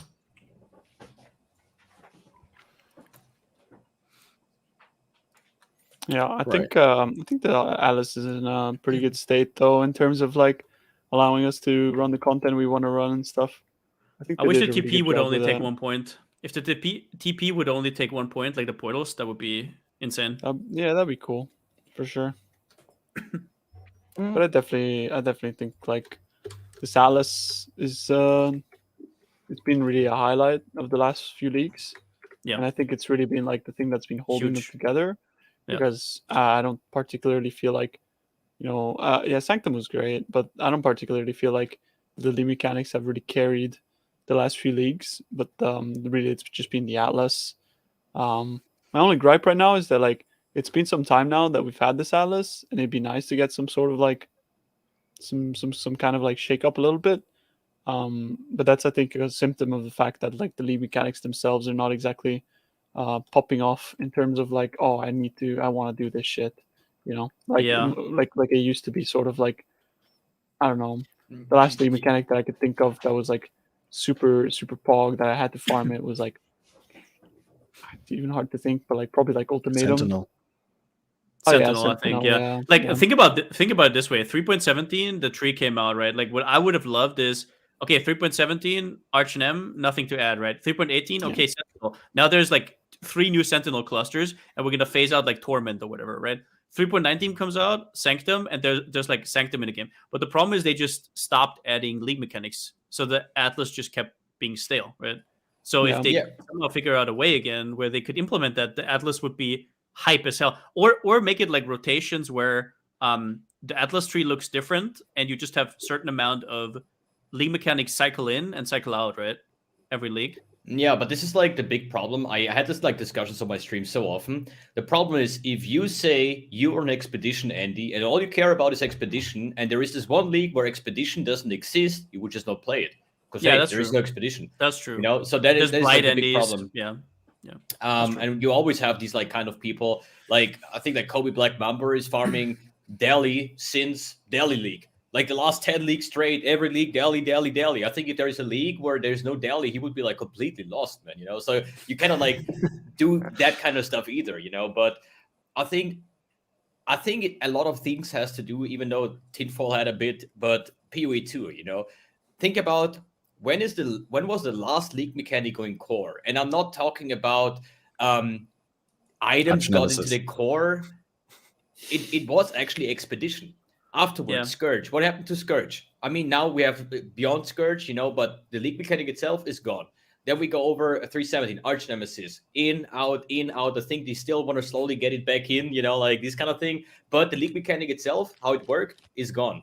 Sentinel, gone. Then you had Lake of Calandra. The tablets, gone. You know, like since 3.15, which is now the 6th league, nothing went core. And I almost guarantee you that this league mechanic will also not go core. So Yeah. I'm thinking like it's all like testing.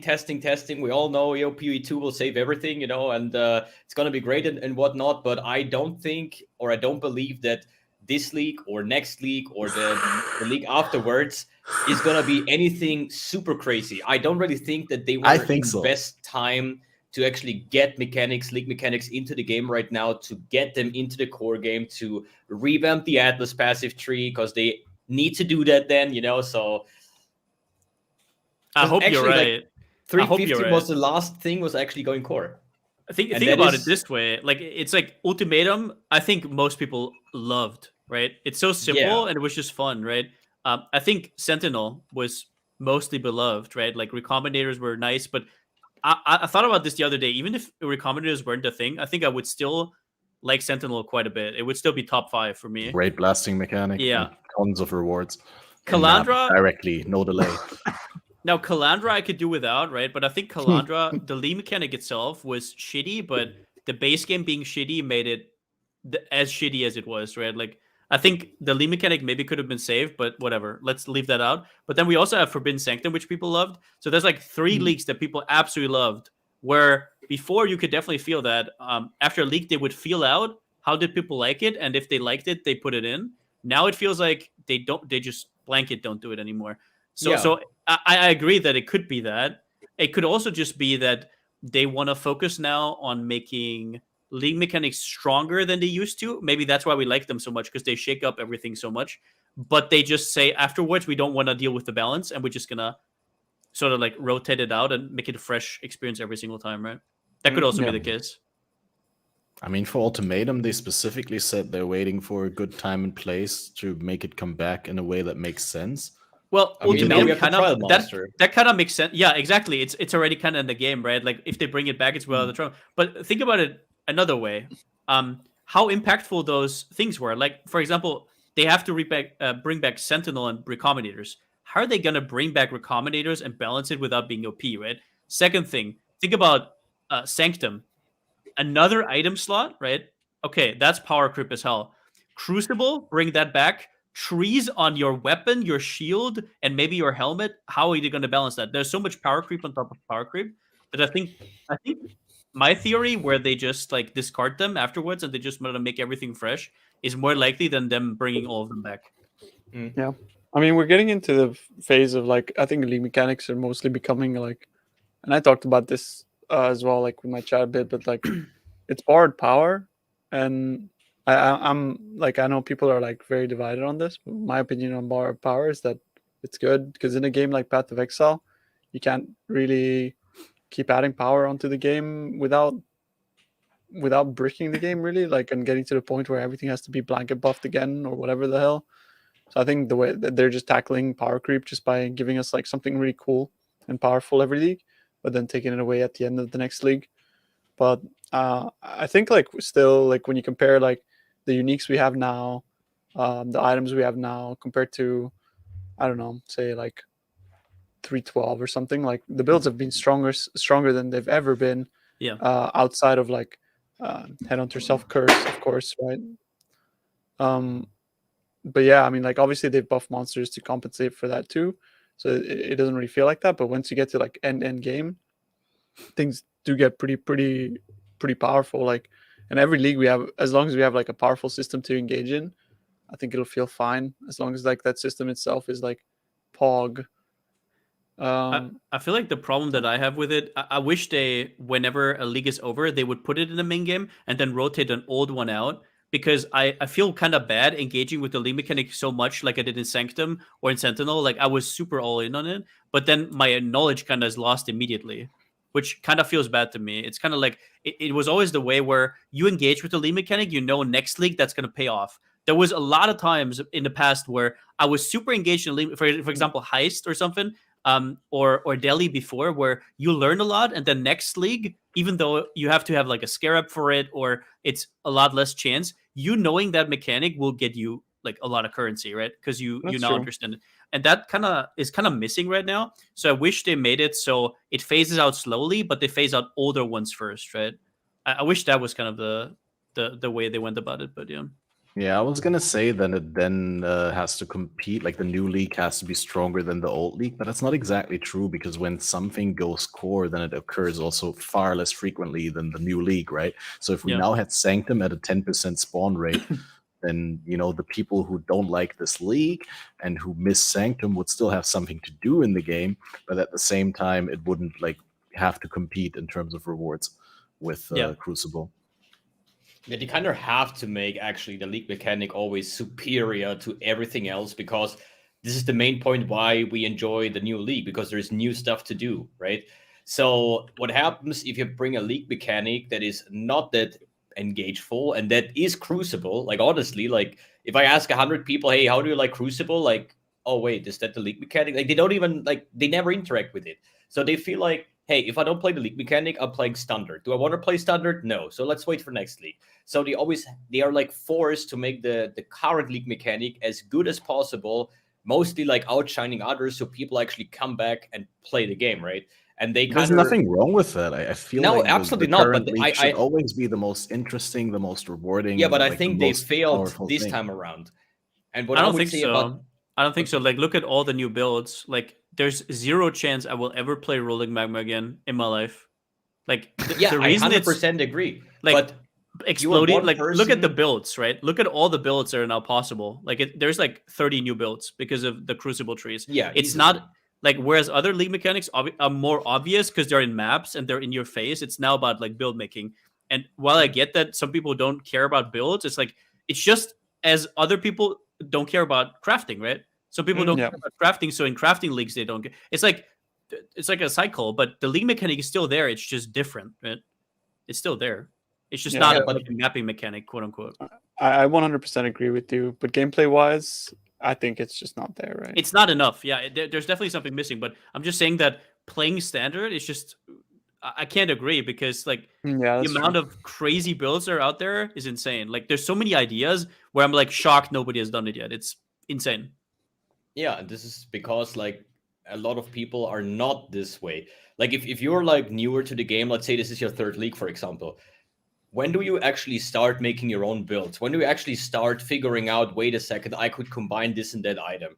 That actually happens maybe after like 1,000 hours in the game, probably 2,000 hours after you copied like 10 different builds and you start working on your own steps, So this will not apply to the majority, to probably 95% of the player base that are really willing to say like, I'm going to open PUB now. I saw this like one extra Crucible node tree and I had a weapon with this, so I need to build around it. This is like, I'm not even saying like they have to make their own build, but it's just like even following other people's builds. There's so many skills that are viable in this league that will never be viable again, because we see that GG doesn't do these balancing passes, right? Like there's skills that have been like Rolling Magma. Like when did you play Rolling Magma? Like Yeah. Never. It's I think impossible. in really like Blazing League, I played it with Syro like, Shards. Blazing Salvo, I mean, it's not terrible, but you wouldn't play it, right? And now it's insane with the new fork, right? Stuff like that. Explodey Totem, right? There's so many new weird things, and that's just the surface of it, right? At the end of the league, there's going to be 20 new builds that you can play. Yeah. But sadly, probably only this league, because next league, Yeah. Crucible is not That's what there. I mean. But that's it's all still a gone, yeah. unique thing this league, so it can't be standard, right? If it's gone maybe next league, it's at this league. Yeah. Maybe they're implementing all these crazy things to see what build enabling stats would be worth implementing in another place to make more skills viable. I mean, we always hypothesize about them like testing things for going into PoE 2. They're testing threshold jewels. Got them. Potential threshold jewel maps, yeah. But didn't they remove like a shit ton of threshold jewels back in the days? Stop.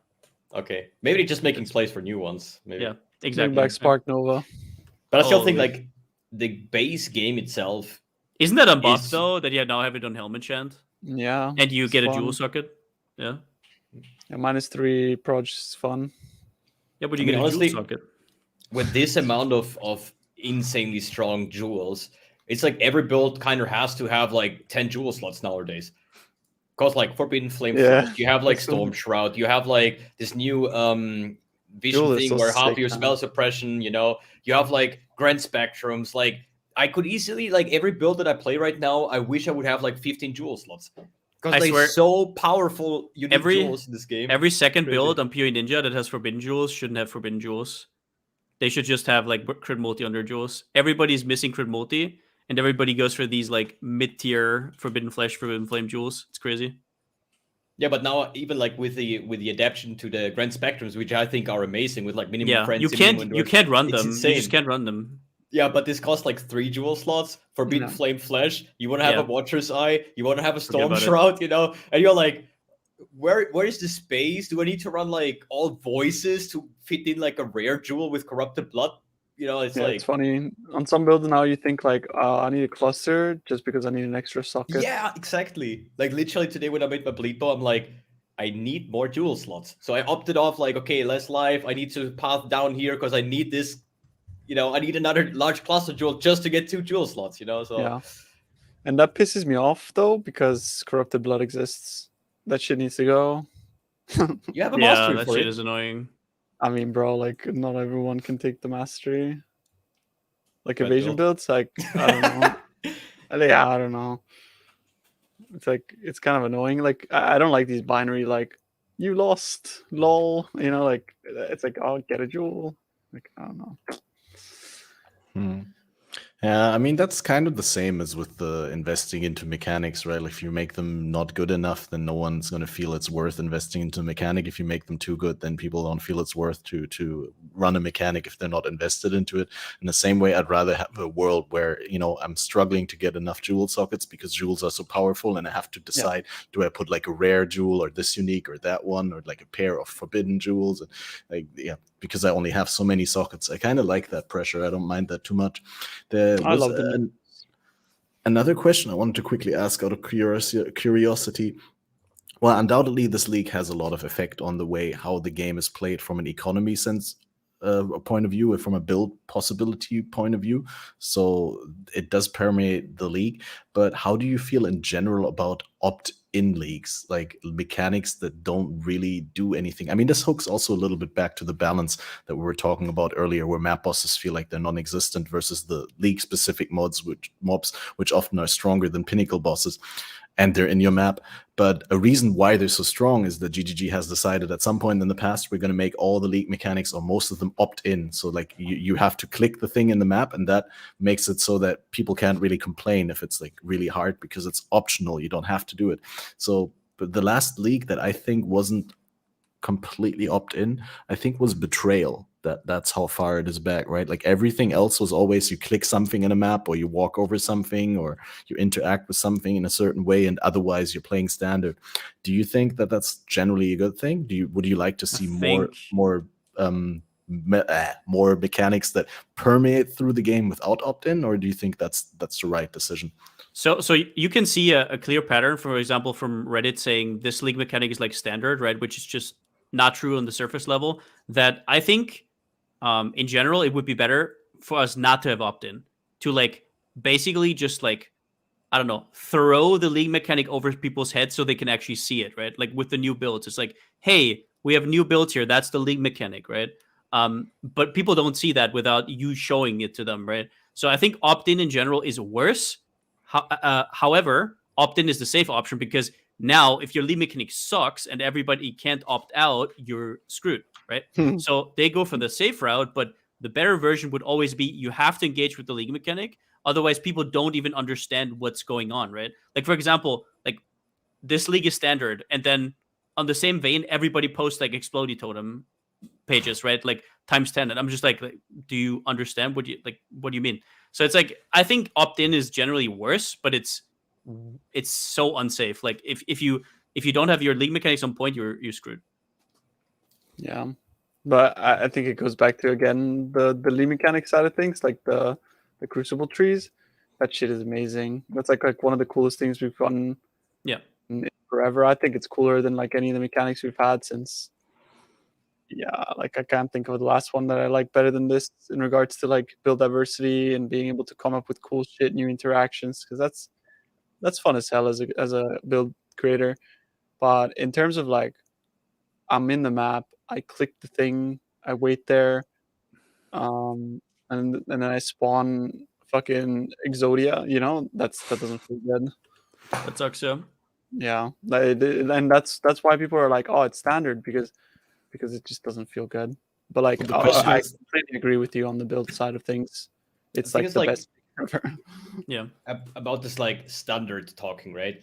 This obviously people have access to Crucible trees, and they most likely have it on their current thing because, hey, I have a weapon that has a Crucible tree. Let's slap on something. They made it that the first node cannot break your build, basically, right? So you're safe. Just throw it on, see what you get, right? Maybe it's cool. Maybe you level it up. But the thing is, like playing standard in that case, if you're not engaging with a league mechanic, you see this like forge and you run past it. Because you don't want to you don't want to stand still, you don't want to channel, you don't want to spawn fucking Exodia, like these unique monsters, you don't want to deal with that shit. So what you're doing is playing the new league without the new league, besides having a Crucible tree on your weapon. And this is referred to, I feel like playing standard if I'm not engaging with the league mechanic. So there's like two separate part of things. If you say like the board power part or actually doing something with the league mechanic. And honestly, there would be two easy steps to fix it, right? First of all, make like buttons, like 4 buttons, 25, 50, 75, 100. Mm-hmm. You go in there, you click this thing, and then monster like spawn, do a little small animation where the lava goes up, tuck, monster spawn, and that's it. I don't want to like, the main problem people have is like this channeling. And then there's like a volatile, the poison volatile flying your way, and you're like, oh shit, I need to get out there. You stop, you move away from that, league mechanic spawns because you left the circle. This is like weird, right? The next thing that I would do to make it like more interesting, imagine if we keep the channeling pace, right? Imagine every, let's say 20% of your channel, you're going to spawn like a daily reward, like on the bottom side, or let it be Legion, let it be anything like a treasure icon, Yeah. And every 20%, you get another treasure icon +1 on the first one you had. Reward, so the longer like a you reward, channel, the longer you channel, the more rewarding it's going to get. So people are going to go there and they're going to be like, oh, shit, I got a currency thingy. I'm going to go 80% this time around, So, but then you kill the monsters. And even if you don't interact with the mechanic, there is something that drops. Anything like we have this tech in the game with like Delirium, for example, where the stackable rewards. We have the same with Legion. We have the same with like Blight Chest. Like just add something like that in there. And I guarantee you that people would play the league mechanic, even though if they are not interested in actually forging their weapon and doing that kind of things. But if you put in a league mechanic where there's like literally no loot dropping, 90% will skip it because they say like, I cannot get a divine from it. Like, I can get it if I forge 100 bows and maybe one of them has the tree where it sells for 3 divines, which then feels bad because you cannot afford the imprint, the split beast, because then you're losing out on another 3 divines because you could split the trees and sell it twice, like. This is like the main problem. So these two things I would say would be an easy fix, an easy solution, and that would bring more people to actually use the league mechanic. But I think I totally agree with that. Yeah, it has to have both components. It doesn't just have to be like, it also has to have currency. Here's something though that I always hate about new league mechanics, and that is true for every single league mechanic but one ever, right? Why were they so they had Ultimatum League, right? And they learned a valuable lesson there, which was like what 6-7 leagues ago. They learned that it's really nice to be immune while you're choosing stuff, right? Oh yes, Like, please. why was that not a lesson learned that you literally use on every league mechanic ever? Like, whenever I have to do betrayal, right, and I have to like choose stuff, it's super annoying, right? And that's the same for this time. If I have to, I didn't see that on my ballista build. I just put down my ballistas. Everything around me dies while I charge. Right now, I charge. If stuff goes at me, I have to like what do I do? It's so annoying. It's like, why is this not a feature on literally every league mechanic ever that has some kind of choice in the map? I don't understand. Because like monsters get aggroed from like 2 screens away. They just come at you. It's like I don't understand. This is something I will never understand. Like they literally hit the jackpot with Ultimatum. It's like, this is the way to do it, and they're like, nah. It's like, I don't understand. I will never understand. Like, imagine Well, it if has they just weird, Never have understand. weird implications for group play. Go first, Tuna, please. imagine they just took like Ultimatum, which is practically like this league. There's a circle, you walk in it, you see the thing, you click it. Imagine they just took that, and then they put the Sentinel tree, and it would be like literally the best league ever. Yeah. It'd like actually be like everybody would love it. Yeah. It's so Like sad. a 10% increased charges per, I don't know. Yeah, whatever. Like, yeah, there's so much. Like, it was just too little. This league mechanic is just too little. As much as I'm defending it, right? There's obviously like so many holes, and like, especially since this is a 4-month league, right? If I remember correctly. It's literally just the gameplay side of things. That's like the gameplay, like in map, what I'm doing. It's like right now it's all brain stuff, like build this, that, I'm working towards this tree, whatever. But then like when you're just like, you have your build, you're done, you're happy, you want to farm, you want to kill some monsters, it doesn't feel good at all in that regard, unfortunately.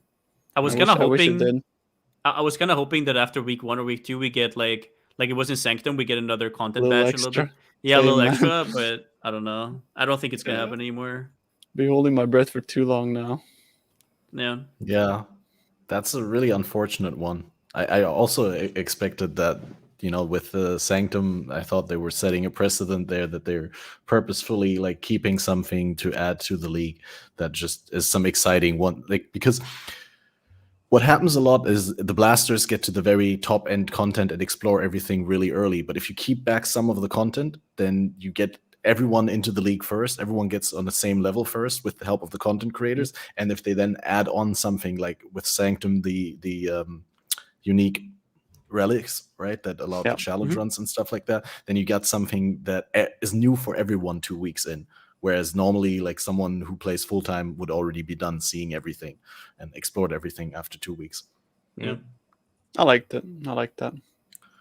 Yeah, I mean, there's obviously upsides and downsides to that approach.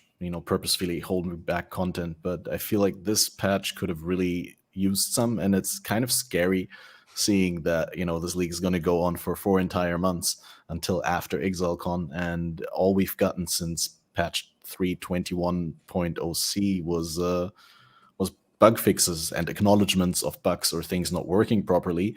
But the developers haven't been sharing any thoughts on how rewarding the league is, how much friction it offers. We're currently discussing how we could make it more appealing to people. It feels like they're already sort of done with it. I don't want to think that. I hope that there's still some adjustments coming to make it more appealing for other people.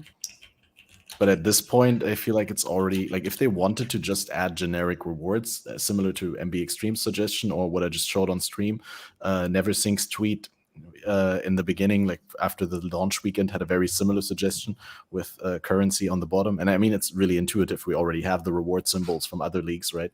They could be just something like that.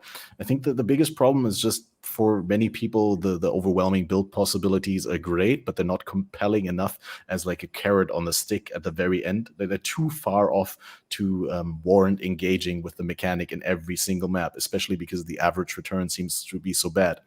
Which I guess is completely fair if you look at the very top end of power that is provided by the league. But I feel like a good league always has these two components, right? Like something long-term to work towards and something that rewards you for engaging on a map-to-map basis. Yeah, I agree. for sure. And that's just currently, sadly, not the case. True. We already brought up some simple improvements that could make it better for everyone. Well, what are you guys expecting or hoping to see for PoE 2 or for the expansion that will be revealed at ExileCon? I'll go first real quick because I have this theory where similar to how Betrayal brought back 3 beloved leagues from before and tied them together, right? We had Einhar and Nico. Oh, and you're Alba so bring back coping right now. Bestiary. Oh, And you're yeah, so it's big coping. copium, Oh my but god. you got Einhar bringing back Bestiary, you got Alba bringing back Incursion, and Nico bringing back Delve, and it all neatly tied together in a package that was like for the entire game, that changed the way how we play and how we think about the game. I'm just hoping that they bring back some of the classic leagues of the past year or two that we all have been missing in a system that makes sense. And honestly, if you think about it, it's not so far off, because last ExileCon, they not only revealed PoE 4.0, aka PoE 2, which we didn't know that they were going to reveal that. They said beforehand, we're going to talk about upcoming patches, expansion, stuff like that. But first, they hit us with the real banger. PoE 2 is going to come. It's somewhere on the horizon. And then on top of that, they announced 3.9, which had Metamorph, which is a rather meh league, right? Something on top. But 3.9 was one of the biggest expansion with like 5 new endgame bosses, 4 different influences on items, the Awakener Orb, the Eldritch Exalted Orbs. Not Eldritch, the Conqueror Exalted Orbs. And so I'm just hoping, right? Like, I mean, they gotta have some sort of big banger for the next league that they're revealing in ExileCon. No way next league is not going to be insane. Yeah. Right. I think that's why this league is like feels so like nothing's there, because I don't want to be like insulting towards the devs if there was like a huge group working on this, but it kind of feels like there was a very small team working on this league, and they probably had like all the back end stuff for the passives already there, and they were like, all right, let's just put it into like into this. But like it doesn't, because it's like you're seeing the monsters, they're kind of like reskinned a bit. The map that you go into, it's like you could have had like one guy do that. There's even like Kosis model and stuff like from the Forge monsters. Yeah. Like I really don't want to be like toxic towards them, but like it feels like they probably have like 99% of the team working on something else with this one. I just hope they finally like put in the last step and remove like softcore and hardcore and just give us like Ruthless full time. Yeah. Like actually like put some more. Yeah. I wish they would introduce like RHC, the real hardcore, and I would die IRL when I died in game. Yeah. I would prefer that. Exactly. Yeah. Glad we're on the same page. Like, I'm not so sure about that. Like, I personally think they're not gonna do shit until PoE 2. No, they're gonna make 3.22. I think they're gonna make it bomb because they know their eyes are on them for ExileCon. I do believe that it's gonna be sick. Yeah, it's gonna be crazy. Yeah, it's gonna be that like would make sense. Yeah, Eldritch currency level thing. I think. I have another copium/hopium. I think there might not even be a 3.22, but that we're directly going to like 3.5, right? That they're going to be like, hey, we told you guys beforehand, we don't want to hold back all the quality of life features and new systems that we're implementing in PoE 2. I thought you mean integrate them in PoE 1. No way. PoE 2 is at least like a year away. I'd say a good year. No. Right? PoE 2 end of year. Maybe end of the year, right? We get a beta. I think PoE 2 is actually done because they said that they wanted PoE 2 to be playable by ExileCon, right? The game is definitely going to be playable. There's going to be a playtest beta soon, and then we're gonna have it in December. Like I'm telling you, it's coming. I think it has to be Christmas, right? Like Christmas is the it's big gonna market. be this year, 100%. It's gotta be. They're not gonna push it out in like March or something, right?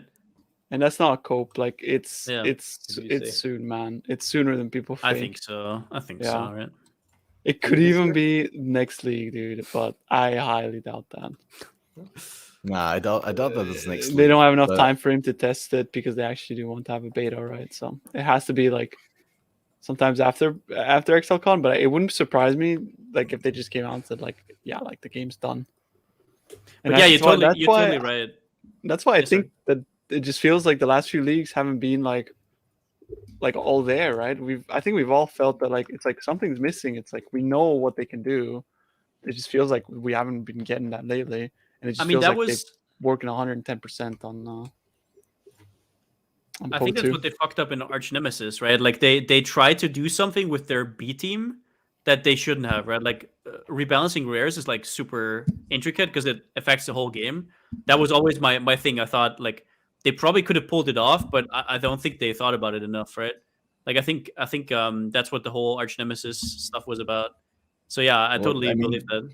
When you talk about Arch Nemesis, you gotta After Arch separate Nemesis, yeah, the Arch league was Nemesis whatever, action and the yeah. implementation. The league But was even the fine league, because it was opt-in. but Yeah, even it the was league was very great. sloppy, right? It had like no quality of life. It didn't even have search or like any functions, right? So it was Yeah, and also super obscure just, also. yeah, completely like yeah. But I think the that's true. expansion was amazing though. I have to tell you, like I have to give him that one. Yeah, I mean it was the Atlas passive tree, right? It was Yeah, insane. that shit was yeah, amazing. it was insane. Completely carried. Yeah. Yeah, So I have you no think idea how they that? work. So you think they're gonna bring like back because you said a 3 league package. They're gonna No, I bring wouldn't. back The betrayal was just Sentinel Ultimatum, Forbidden Sanctum. Dude, can you imagine?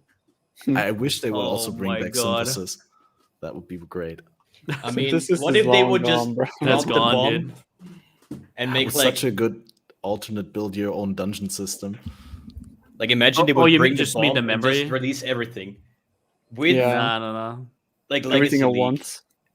You just like this is officially the last league before Path of Exile 2. You mean like Legacy Have League before everything, 3.0? do whatever you want, just have fun, and then you have like legacy items, Crucible trees, Sentinels, Recombinators. Oh my God. Every power spike in the game. What dude. if 3.22 is the next Legacy League? Legacy 2.0, like in 2.6. Dude, just like oh my God, unnerfed items. Yeah. Holy.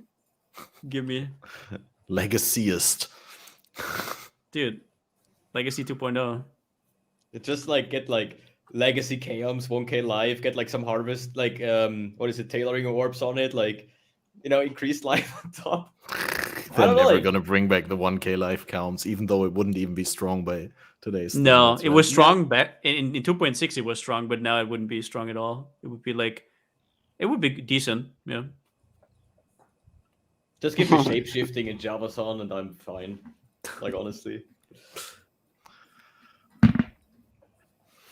Yeah. I mean, it's a highly speculative topic. I know there's not really much we can say with certainty about ExileCon, but I do think it's safe to say that it's gonna be big. I mean, it's not just gonna be like a simple league. They have gone and said that they're not doing any big end game expansions before PoE 2, right? And so I doubt it's something like Conquerors, where we get like big endgame bosses and new Atlas systems, but I do expect something that adds on to the entire game and like ties things together and makes it all better. Yeah. And I mean, certainly Recombinators need to come back next league. For sure, yeah. In some shape or form. Like maybe not as itemized Recombinators, but maybe accessible through the league mechanic on a crafting bench or something like that. I feel like the power of like Recombinators and some of the extremely powerful stuff we've seen, right? We talked about borrowed power and that it's kind of good that it's only borrowed because that makes it so they can go crazy on it. But even on some of the more crazy rewards, I feel like it could be offset just by rarity, right? If it's just something that doesn't happen all that often. Sure, there's always the problem that the people who are super rich can just buy up all the Recombinators. Yeah, I don't know. Like I think Recombinators could be back in the game. They just have to remove stuff that makes impossible items. I feel like for example, the triple temple gloves or whatever. Right. And shit like the that. suppression on non-evasion basis and stuff like that. Yeah, like 12 link weapons, shit like that. Like as long as they fix that, I think they could actually introduce it back. But then again, they already have such a problem with bloat that I don't see why. And they want to also add new stuff, so it's just I don't know. I would feel love like- them back, but at the same time, I understand why they don't. The problem I think is like with the way you can like enhance your items, you're basically never satisfied with an item, which is probably like a good thing in Path of Exile, right? But if I think like, let's take as just a weapon, okay, what do I want to have on a weapon? Like nice fist rolls, for example, like bleed bow, okay? But then I know, wait a second, there is synthesize. So if I get like a bleed faster synthesized weapon and craft on that, like why would I waste my currency on a normal bow if I could craft on a synthesized bow? Now we get one step further where you say like, okay, I need a synthesized bow with a perfect tree to then start crafting, because everything before that feels like kind of wasted, you know? Yeah. And now you have like more and more things, and now if recombinators are back, and I know, wait a second, I could technically get spell suppression on an armor base or on an energy shield base, for example, and I know this exists. I don't want to spend a single chaos crafting on anything, on any non-fractured spell suppression Val Regalia, for example, right? So as long as you know there is something better out there, you kind of like never happy with what you have. That was the problem with Synthesis, right? It was like week 1, nobody had a good base for any crafting, right? Week 2, there was better bases, like 2-stat bases, but you knew that around next week, people would have a better base, right? And a better base, and a better base. And it's like, yeah, that is a problem. That is a problem with the trees as well. Like right now, there's a lot of bows lying around with like 3 good mods, but there's not enough bows to complete them.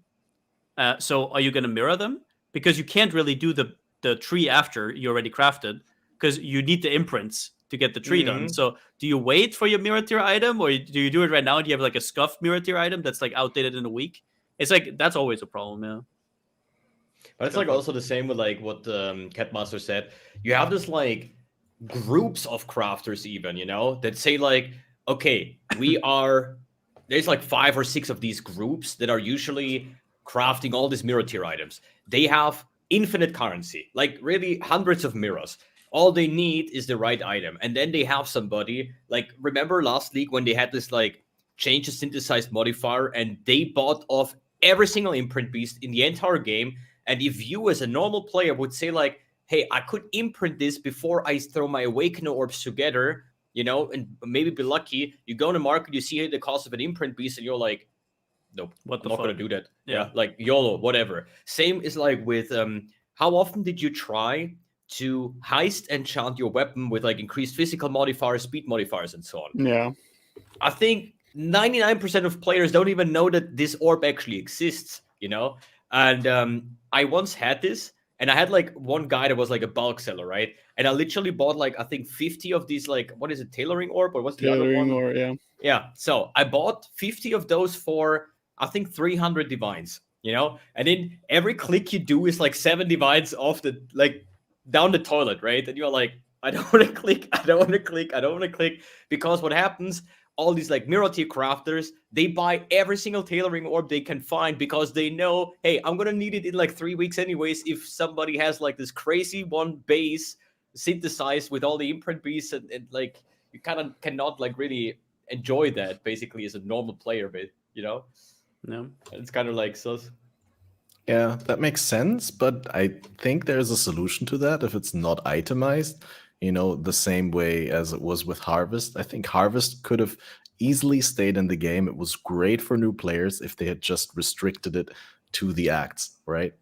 I mean, now they couldn't do it anymore. People would be super upset, right? But if it had remained like right after it went away and would have been reintroduced as a crafting mechanic for up to item level 68 or something like that, you couldn't make the best items with it, right? And in the same way, if they bring back Recombinators as a crafting bench, it could also be limited by item level based on the encounter that you did. So it would allow people to make their mid-tier items without them feeling that they can't invest it on their mid-tier item because it's not worth it on the mid-tier item, and like they should sell it instead. Yep. I think that was one of the biggest problems with Harvest, is like that all the valuable crafts were not worth it to use by yourself on your medium item, but you'd always just sell them on TFT. I mean, that's also kind of why I think I really like having like trade systems where there's certain things that you can trade. For example, like Expedition, still the currency you can't trade anymore, so you're still incentivized to actually do the vendors, right? Or like in Sanctum, where you actually wanted to farm your relics. It's not just like, okay, I'm going to farm up 50 divines, I'm going to buy a +1 Sanctum relic or whatever. It's like, no. You can have as much currency as you want, buddy. You can have 50 mirrors lying there, but it's not worth as much as if you actually play the game and farm that yourself, right? So that's kind of cool. I think like a mix of that is really cool, because then it's not like you can have something that these crafters don't have. You can have a +1 power charge with like 12 cold pen or something that they will never get. They have no chance of ever getting, but they really would like to have it, right? They can have like all the mirrors in the world. It doesn't matter. You have something special, right? Which is pretty cool. And this is what I hated so much about it. I loved it so much. Like, yeah, but then you have a relic with like the best example is like stat stacking. You have like one that has like 2 to 5 fire damage per 10 strength, and you're like, oh shit, I have this cool relic. I'm gonna make a build around it. Like, how many of your followers and whatnot can actually replicate the build because they don't have the relic? On top of that, what I really hate is if I'm grinding, let's say Mage Blood, for example, right? I know a Mage Blood sound like 200 divines. I know I can farm up 200 divines, and at some point I can get it. You know, even though it's expensive, it is a lot of like farming involved and everything, but I can get it at some point. The problem with this like relics is I was playing the league like a complete month. I was doing Sanctum, and all I was hoping for is like a +1 power charge relic or a +1 frenzy charge relic or like a stat stacking relic. Never have I gotten one. And but you could like also frustrating. You could also play it the other way around. It's like, well, that's not what they wanted you to do, right? They didn't want you to get that +1 power charge. They wanted you to say, oh, I got this deck stacking relic. Now I have a lot of power for a deck stacker. And then you roll a deck stacker, right? So it's just the other way around, basically. You were like, I want this, I deserve this, but it's like, no, the game just gave you something else and you could have adapted, right? So you can also see it from the other side, I guess. Yeah, like this relic that I got with 17% increased stun threshold. I see. I mean, it's gonna. Yeah, that one, for example. Yeah, you just make a Quinn build, right? Like easy peasy. I had really like 5 relics where I said like +1 frenzy, +1 power, any kind of stat stacking. I don't care if it's fire, lightning, if it's index. I don't care. Give me something, a relic that I could build around. And after 1 month consistently doing Sanctum, I haven't gotten a single one until I decided for myself, I don't want to do it anymore. Like my entire tree was like about having more options at the vendors because the vendor could also sell you a sanctified relic, right? And almost like getting coins and double drops and whatnot. And I was, after a month, I was just frustrated. So frustrated that I said like, I'm not going to touch this league mechanic anymore because it pisses me off. Because this guy has what I want to have and I just cannot get it. And this is like, I can definitely see this like account bound thingy. But I also hate it in the Path of Exile environment because somebody else is always going to find what you would like to have. Because otherwise, but you can buy everything else in the game, right? It's just this one thing that's like special, right? And that's like, but everything else you can still buy. So it's like, I don't know. I think it mixes up things in an interesting way.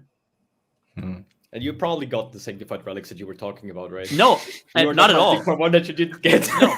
If I had gotten a perfect sanctified relic, I wouldn't have made a build with it because nobody could have replicated it. I had a movement speed relic that I wore all league, and I had a mana reservation relic. I swapped between those, and I had one like Leech and Crit Multi. Those were all the ones I used. I'm not gonna use fucking Deck Stacker, and then somebody doesn't have that relic, and they do like half damage. Fuck that shit. You know what's even worse about it is like the league doesn't go core, and your build is literally dysfunctional in standard after it migrates. No, in standard you can wear it, right? You can still wear it. I think. Wait, the relics don't exist anymore, right? They deleted it. Wait, really? Are they still on the characters? I think you can have maybe them I on didn't standard, check. no? Wait, actually, let me check. They were gone. No, I'm pretty sure they just deleted them now. No, rip. Yeah. So that's my reason I would have never made a deck stacker based on the relic, because I was like, well, it's just gonna fall apart and the build doesn't work anymore in standard. But the best thing I think was actually getting keystones on the relic. This was like one of the best things, and I still would love to have this one in the game. Because how often is it that you have like a character, you're some kind of duelist, you know, and you would really like to have ALE overload, but going there, no way close, you know. Maybe you want to play, for example, remember like CI jugs, you know, like these kind of like molten strikers, whatever. Like have fun being a marauder, speccing all the way up to CI. And the only current way that we have is like this one chest from Chayula, right? Skin. Yeah. A Skin of the Lords is like literally like the only kind of way to get a keystone, if it's not like on the Crucible tree, you know. But this option gave you like such a build variety because you could anoint a keystone that you wanted on a relic. And I think this was actually a very, very good adaptation to the build. Easy solution. Easy solution. Your belt can now anoint the keystone. Done. You can use invocations. We kind of have that though with the Crucible trees. Yeah, but not everything. not every keystone is available on the tree, sadly. Because I was like, hey, I'm playing bleed bow, so what if I get resolute technique on my bow? That would be insane. Guess what? There is no resolute technique on bows. Yeah, some you can't get on certain item types. Yeah, some you But can I got- only get on caster. Some you can only get on attack. But I get Mage Bane, so that saves a lot of points to get spell suppression kept. But or on my Voltaxic Rift, I would like to have Alley Overload, but Alley Overload doesn't exist on bows, so. Also, interesting thing I found out is there's a weird thing where tags on so for example, right, on Rolling Magma, I really wanted the bow mod with reduced chaining range, because reduced chaining range means that they bounce way faster, which is way more overlaps, right? Mm-hmm. But since it's a hybrid mod with arrows, fork, and additional time, it's an attack tag. So even though the reduced chaining range doesn't say anything about attack, the whole mod doesn't work on spells. And there's a few mods like that on the Crucible trees, actually. Yeah, that sucks. In the other way, it would be way harder to get a perfect tree if literally every node can be on every single item. And then you get freaking Shrapnel Ballista node on your Void Forge, and you're like, bro, what the fuck? Am I going to It's just annoying for custom crypt. It's annoying for custom crypt builds in a way. Like you have to go kind of dagger or wand. You can't really go bow a lot of the time because you can't get that spell mod. But yeah, true.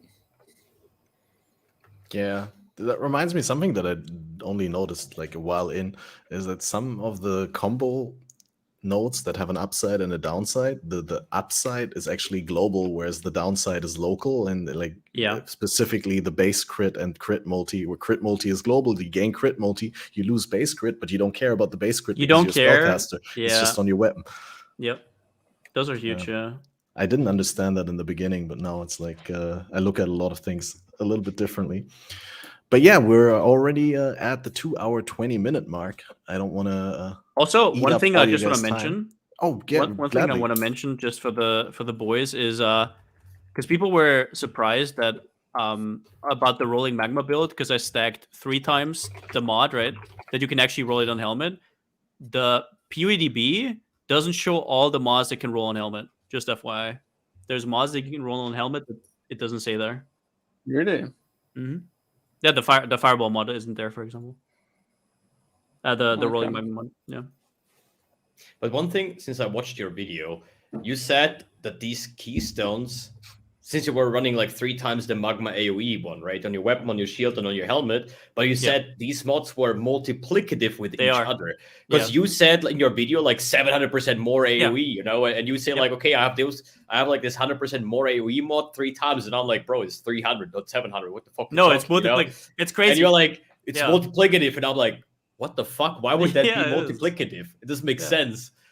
But it makes me wonder, like, what else could you do when it's multiplicative and breaks the game completely? There are a few mods. I mean, we can talk about it. But there's a few things like that. But otherwise, it would say double, right? Like, there's a difference whether it says 100% more or double, right? If it says double, that's static and doesn't stack. But 100% more and another 100% more is always multiplicative. If that makes sense. It's like, how sure. You know how double damage is different than 100% than like 100% more damage, right? You can only get double damage to 100%, but the more damage you can stack and stack and stack. Yeah, it's basically like that. Yeah. Yeah, Tuna just posted this in our group chat to show the bow, or maybe that was already a while ago. Damn. Oh, is that the BB bow? Yeah, it's BB. We have a Crucible that one is passive crazy. +1 dex gems, -3 base crit, but 100% global crit multi, 20% reduced area of effect, but 60% increased area of effect if you killed at least 5 enemies recently. So it's always up when you are farming, and then you don't really care about reduced AoE when you're single targeting. And level 10 fist to lightning support. Damn, dude, that looks really good. Only 4 mod Andy. Cool. Imagine. Some cool stuff. What the fuck? Yeah, but your bow has 2% crit. It looks kind of sad. But you get like a fucking 100 crit multi. Yeah, it's that's crazy. It's insane. It's 100 global multi. It's like, okay. So the bow just has like, how much is the explicit? Like, 135 multi on a bow. It's like, Yeah, that's not crazy. bad. Tuna, and with the synthesis explode. Tuna, are you up for bow spark with the new stat stick bow with like a quiver with 80 prod speed? Just get like 350 prod speed. Are you ready? Yeah, I mean that'd be sick actually. Oh yeah, Yeah. Widow Hail. And then you can Yeah. get like because on two-handed you can get Giga skill effect duration and stuff. Yeah, and on that bow you can also get the crit multi mod with minus crit Yeah, chance no. and shit like that. Yep. Could be I'm just fun. I saying, don't know what I'm gonna plug do in. on for my next build. I kind of want to play. I know it's like cheesy, but I kind of want to play bows. They're so good this league. Yeah. It's disgusting. Like Vengeance Cascade, you could make some really cool, like an Just the bow actual league. insane bow, like a bow character. Yeah. Yeah. There's all this funky stuff though, so like it feels kind of bad. But I mean, I already did like no soul game prevention, Molten Strike. They two of the league with Tainted Pact. So, Yeah. I don't know. Is But there did like you do it any, with like, did you do it with Hateforge or No, I didn't. No? Like, but it was like basically like the duration is good enough to just clear a whole map walking around, just Oh. clicking the button. So yeah, because I had like the helmet, the shield, and the weapon. Yeah. Pretty good. Like, but it's Molten Strike sucks. I don't know. People are really hyping it, but it's, I don't know. I don't like it either. I literally just put on like Lightning Strike, and I felt like I did more damage, and I cleared like a screen away. Dude, Lightning Strike. I mean, I league started Lightning Strike last league, and I don't understand why people say it's dead. It was already so good last league, even without Vengeance Cascade. Yeah, it's really good.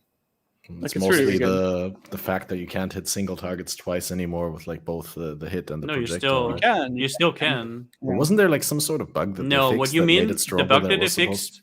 No, the bug that they fixed was that you can hit 3 times. Yeah. Yeah, But that was like basically. that didn't So matter. you hit 2 times instead of 3. You still hit basically well. one You is hit gone. 3 times now with Vengeance Cascade. So we're back, right? It's like yeah. No, but like the third hit, like you would never get that. It was very circumstantial. Like if Yeah. so, it was like if the target was moving away from you or some shit like that, then it would happen once in a while where you'd hit for 3 times. But Yeah. essentially, I think Lightning Strike is just good now because you can actually league start it and you can grab the strike The that's attack like right wheel. there. Yeah. Yeah, Dude, and it's you so get the good. additional projectile, which is what you were kind of missing. And if you end up getting like the 2 projectiles on helmet, you're already like at 6 prods, right? You're talking Pathfinder Poison Lightning Strike with the Yeah, I mean you dagger? can Yeah. even play it as like Raider, right? Technically, like you just play it Raider, LE, Lightning Strike, and it's just gonna be good. But I Yep. think Vengeance Cascade definitely put it over the edge, and Vengeance Cascade is gonna be gone next league. Like we all know it. But the My thing mom about knows it. I wonder if I actually know that because like they seem to signal that they know what they're doing before the league with Vengeance Cascade. It kind of felt like they knew what they were doing and they still put it out. So it kind of feels weird if they now nerf it knowing what they put out. So I don't get it. Was it like intentional or because it's so They obvious? just want to give us some broken shit for a league. I don't Maybe, know. maybe I don't know. But like because at it was the same still time, obvious. like it's like a 100% more damage in the win, right? Like yeah, it makes no sense but it makes no sense that they make it at all, right? yeah. But they already like they nerfed everything on about Nemesis, right? Like with Fireball, with KB interaction, with Creeping Frost, with Caustic Arrow, and then they're like, "Yo, but here's Vengeance Cascade." Make no sense. Also, if they intended that to be there only for a league as something to play with, they could have just easily made that a Crucible passive, right? They didn't need to implement it as a True. node on the actual tree that's accessible to everyone. Yeah, But I I don't think know. it is better this way because how much do you have to invest to get Vengeance Cascade? It's like 2 gold noils and or like let's say like whatever nothing. 50 chaos. Yeah. So everybody can farm it and everybody has it. Besides, if you would say like this is a tier 5 Crucible node, then how many people are gonna have it? Probably the 1%ers with a lot of currency because the shit costs like 20 divines to start things off, and nobody ever will be able to replicate it. And Vengeance Cascade is so strong and it's available on the tree, and you don't have to do anything. Just like you could literally solo self farm it with Blight, for example, right? Yeah. So I think it's not bad. But what I'm thinking is like I think bows are in a really good state right now. Like with Vengeance Cascade even more than before. Honestly, And what's left behind is melee because I league started melee, and yeah, I feel like yeah. melee is good if you put a lot of currency into it. But early stages, it kind of like completely gets shit on by almost everything in the game. And I'm wondering, okay, now they give bow builds or projectile builds, basically, Vengeance Cascade. What are they going to give melee to bring that back? Because people are like asking for melee buffs since quite a while. They're hoping for those kind of like melee buffs. Yeah, since like 4 or 5 leagues or something. I think the last league where melee actually got buffed was, I think, a Legion League, with like the cyclone and whatnot, where you say like, oh shit, dude, this is crazy good, with like impale and those kind of things. And nowadays, I mean, if you invest like good currency, like 100 divines or something in a melee build, it's still like it's really fucking good. But below that, like a melee build for like 6-7 divines or something, you're standing in front of the monster. You need like a lot more defense, but therefore you have a lot less damage, and it's like less clear and a bit more clunky to play. Until I just get like lightning arrow with like Avenging Cascade. I stand range, I just shoot my arrows, and you do like bazillion damage, and you're like, okay, let's loot, and you're like, it is the way. You know what's funny though? Like going back to Avenging Cascade, like I just realized when you said that is Avenging Cascade isn't actually that crazy for already established builds. I kind of feel like maybe they knew that, because think about it this way: the only bow skill that sucks with Avenging Cascade is Tornado Shot. Right? It doesn't even work. Yeah. Yeah, it doesn't even work. It does, but yeah. Well, not like you would want it to, right? Yeah. So it's like it's crazy to think maybe they're actually gonna nerf Tornado Shot at the end of the league and Avenging Cascade, because like think about it this way: Lightning Arrow just got double damage and double clear basically, and it's still inferior to Tornado Shot, like in end game. Same with Ice Shot and all of these other skills. Venom Gyre doesn't profit from it, is still really, really good, right? Venom Gyre is great. So it's like, what the fuck? It's like Tornado Shot is like so far away from these other skills. Like Lightning Arrow needs that much help to be on the same page. It's actually just crazy. It's mostly just a single target issue, right? Yeah, it's a single target issue, and it's still a single target issue even after giving it double damage. That just makes you think, right? That's crazy. Yeah, I mean, Tornado Shot is just mechanically insane. But I honestly think that like if you gave me the option now, I would rather play like Ice Shot over Tornado Shot personally, because of Avenging Cascade. Yeah, absolutely. Or because you have played better. Tornado Shot like a bazillion times in the past 5 years. Because there's also like, there are skills that are technically like really good, and they're good, but you just played them so often that you say like, I'd rather play something off meta that was like not that good, but it's just straight up like the clear is just better. Like if you get like a lot of projectile speed on it, and like you get like the helmet enchant, it's just way better. Like, because TS is like, you gotta realize that it's still like projectiles that have no AoE components. So once they hit a target, they either chain, and once they chain, then they just disappear, right? Whereas like something like Ice Shot, you hit a pack, and then one arrow will like hit half that pack, right? Yeah, because it explodes behind. Yeah, and same with like Lightning Arrow. So for like clearing, it just feels so much better to use like Lightning Arrow and the Ice Shot now. And because of Avenging Cascade, now the single target is also good. So it's just, I would just, I don't know, like I'm torn on it, because the builds that I see, like the Tornado Shot builds I see, are just like they don't have enough projectile speed to actually make Tornado Shot that great. You need like 500 projectile speed for it to be amazing. Like, and that's the thing about like Ice Shot as well, that like you don't need that projectile speed to make it as good, but you still want a ton of projectile speed. But like, but the thing is, that's not really cost on Tornado Shot, because you have the mastery. So it's not like you want the now that the +1 arrow synthesized on Quiver is gone, you want the 30 projectile speed anyways, right? You want the 50 projectile speed from Essence in Suffix anyways, because it's 50% increased damage as well, right? There's like so many like double, like you can get 200% proj speed pretty easily, and at 200% it feels already pretty good. You go Anomalous Blood and Sand, which is almost free, right? So it's like, I don't know. Like I feel like if you take all those steps, Tornado Shot is still just like, what I like about Tornado Shot more than Ice Shot and Lightning Arrow is you don't have to aim anywhere, whereas with Lightning Arrow and Ice Shot you have to vaguely aim somewhere, right? Whereas with Tornado Shot you can aim next to you, and it's still with enough projectile speed still kills everything.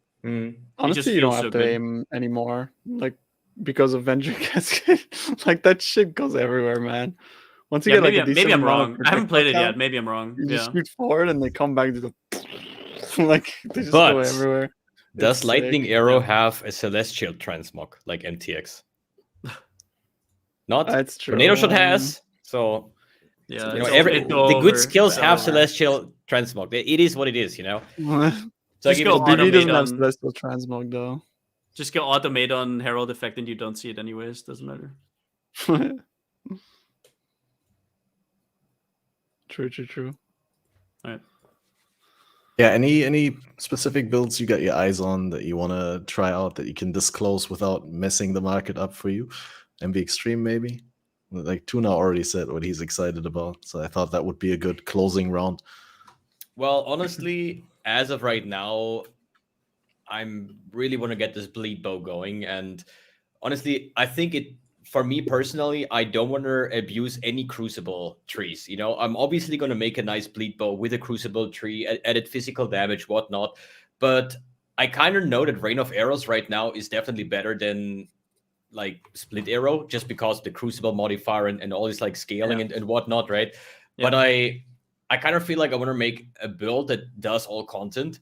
And with the current things with the Crucible tree, I think I get enough bleed damage that I can actually do like Uber bosses with it. It's not like anything special. I just want to get one decent character, tanky, fast, good damage, where I can tackle on challenges, and then later on go for like the super fancy. Because the way I think is like if I get the bleed bow character going right now, I can maintain this build for the next league and so on, maybe league start, because I tried out the snipes support gem, right? You get this like very early, and the league start, like the leveling phase, was a breeze. It was so freaking good because usually snipe was only accessible through Asylum in endgame, right? But if you throw an Asylum with puncture, you like literally one shot every single map, like campaign boss. You know, Act 9, you just charge your thing up, boss spawns, zoop, you release the arrow, Isaro like lab. You know, every Isaro phase is literally a one shot, and it feels so fucking good. So I really see Bleed Bow being like very competitive as a league starter, and they're really having a lot of fun with it. So nothing actually too crazy going on, but I'm gonna keep that for the later parts, like where we really go full out on any like fancy Crucible tree and try something that is probably only existing this league. And yeah, but for now, like good old Bleed Bow. Really nice. I'm actually curious about Bleed Bow because I'm yeah. It's sad that that hasn't been a thing really for so long. Man, my So- Forged Arrow looks nuts too. That shit is like crazy, actually. What about you, pal? What are you excited about? I can't share my next build, but I can enough. say it will have Vengeance Cascade. Surprise, surprise. Uh, Even though there is a mana stacking And mod. it's not gonna be a for art. cookie cutter build as well. And who of you guys is finally gonna make it happen to make Conversion Trap playable? Like somebody has to do it, man. You can do it. It's fine. There's no Crucible support for Conversion Trap. Like Beck said that specifically before the league started, right? In response to your tweet, Tuna. She said there's one that could be reasonably, there's one for every skill that could be reasonably used as a main skill. So there's none for Conversion Trap, she said. Which is kind of a self. Dude, there's also no Lightning Warp mod. That's a burned in. What the hell? Yeah, because it's a movement skill, and I think a shield charge has. Dude, Yeah, dude, I was what just the gonna hell? say here, Charge Dash has a mod. Trigger a socketed spell what every the second fuck? while But channeling why? Blade Flurry or Charge Dude, she Dash. I'm has gonna a- build around that, dude. And make What my the Charge hell? Dash build. But like a chain hook rampage build sounds fun as well, doesn't it? Like what is it, like a 1000% increased attack speed on chain hook? Isn't like No, it's every like wait, it's 2 per 10, right? And you can get 1,000 rampage. Is that where it caps? So you can get 200%. something like that, but it would be fun.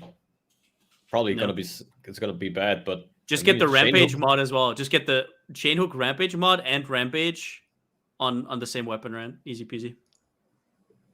and on the helmet, and you just go dual wield. Easy. Imagine you like 800% chain hook attack speed. It's gonna be worse than Soul Eater, man. And then you there's go like- poison. Holy some really fuck. Just Cool go shit, shield man. charging knight. Just go shield charging knight with like that build always struggled with getting attack speed because it doesn't increase your ignite damage. Just go like that mod just solves it all. You're just super fast. Make Dual Strike Soul Eater work. That's cool. Wait, could it be does, fun as right? well. What do you mean?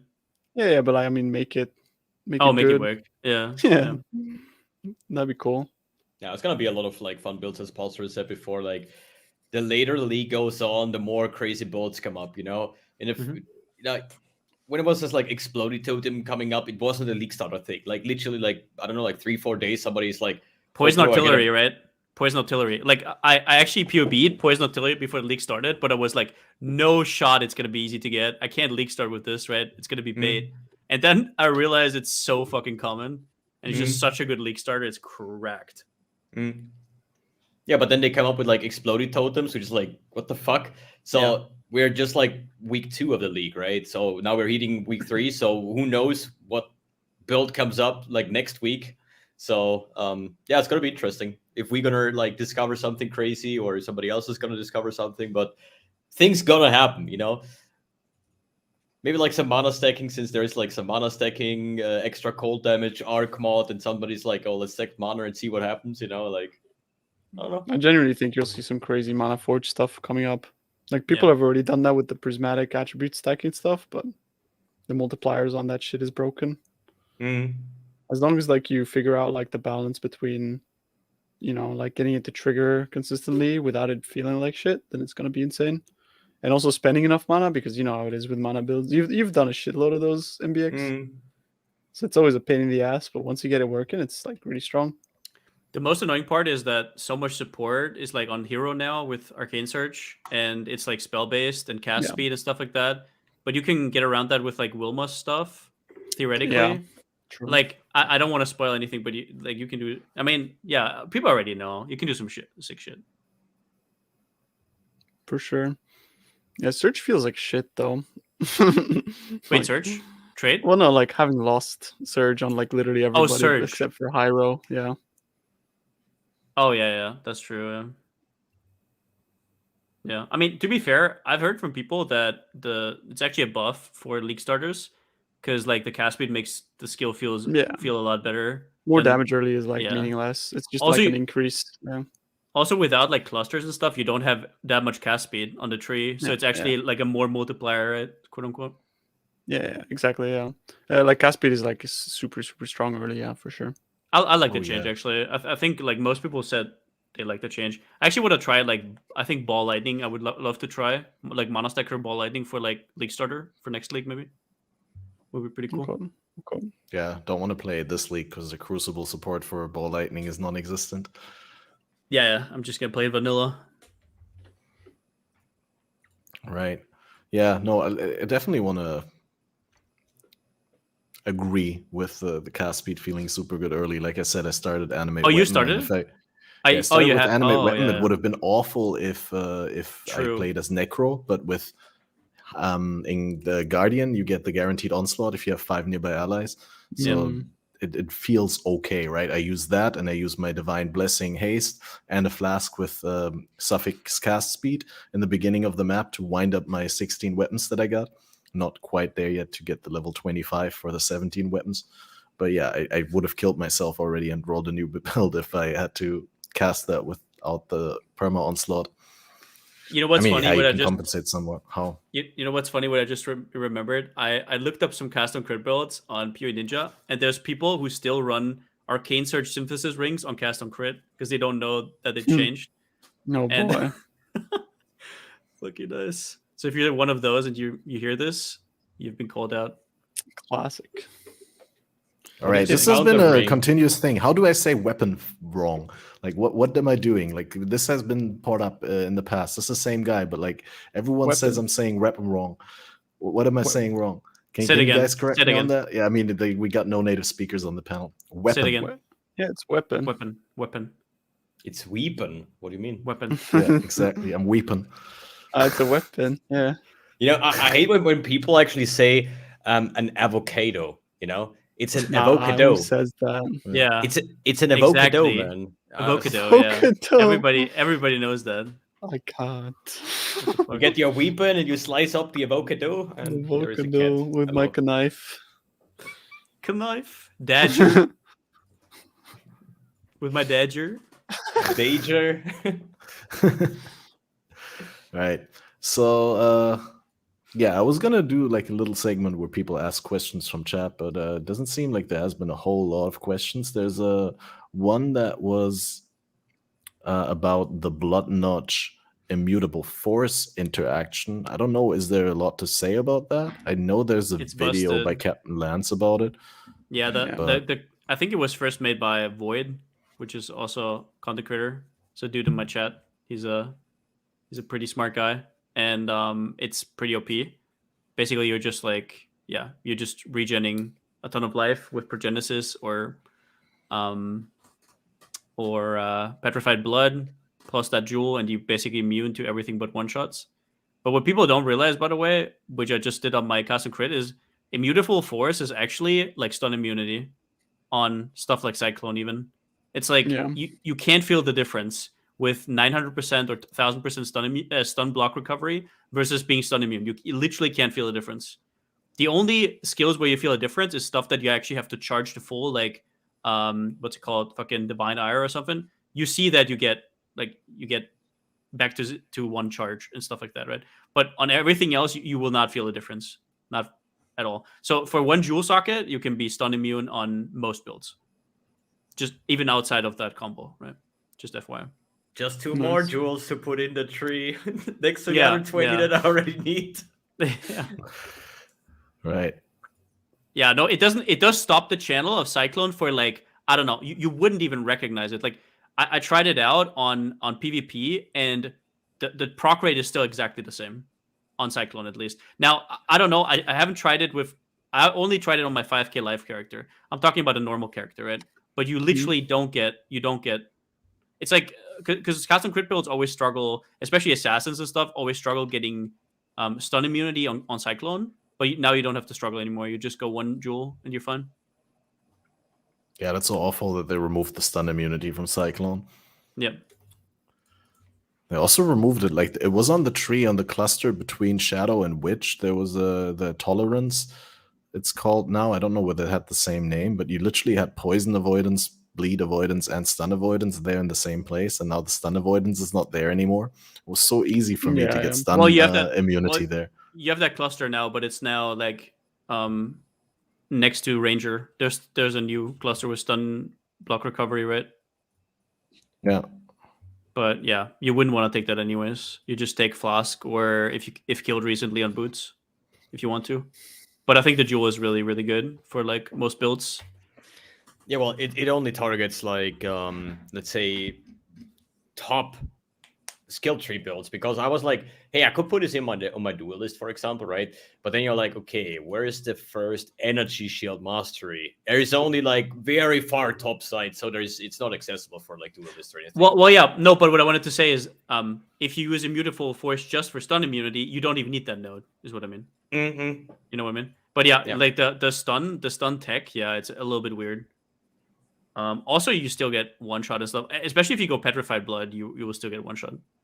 But if you can get if you're Pathfinder and you can just go Progenesis for the last 40% with Flask effect, then it's completely broken. It's like insane. You don't even have to go. You're still full life. You don't have to reserve Petrified Blood. Then it's completely insane. Yeah. Yeah.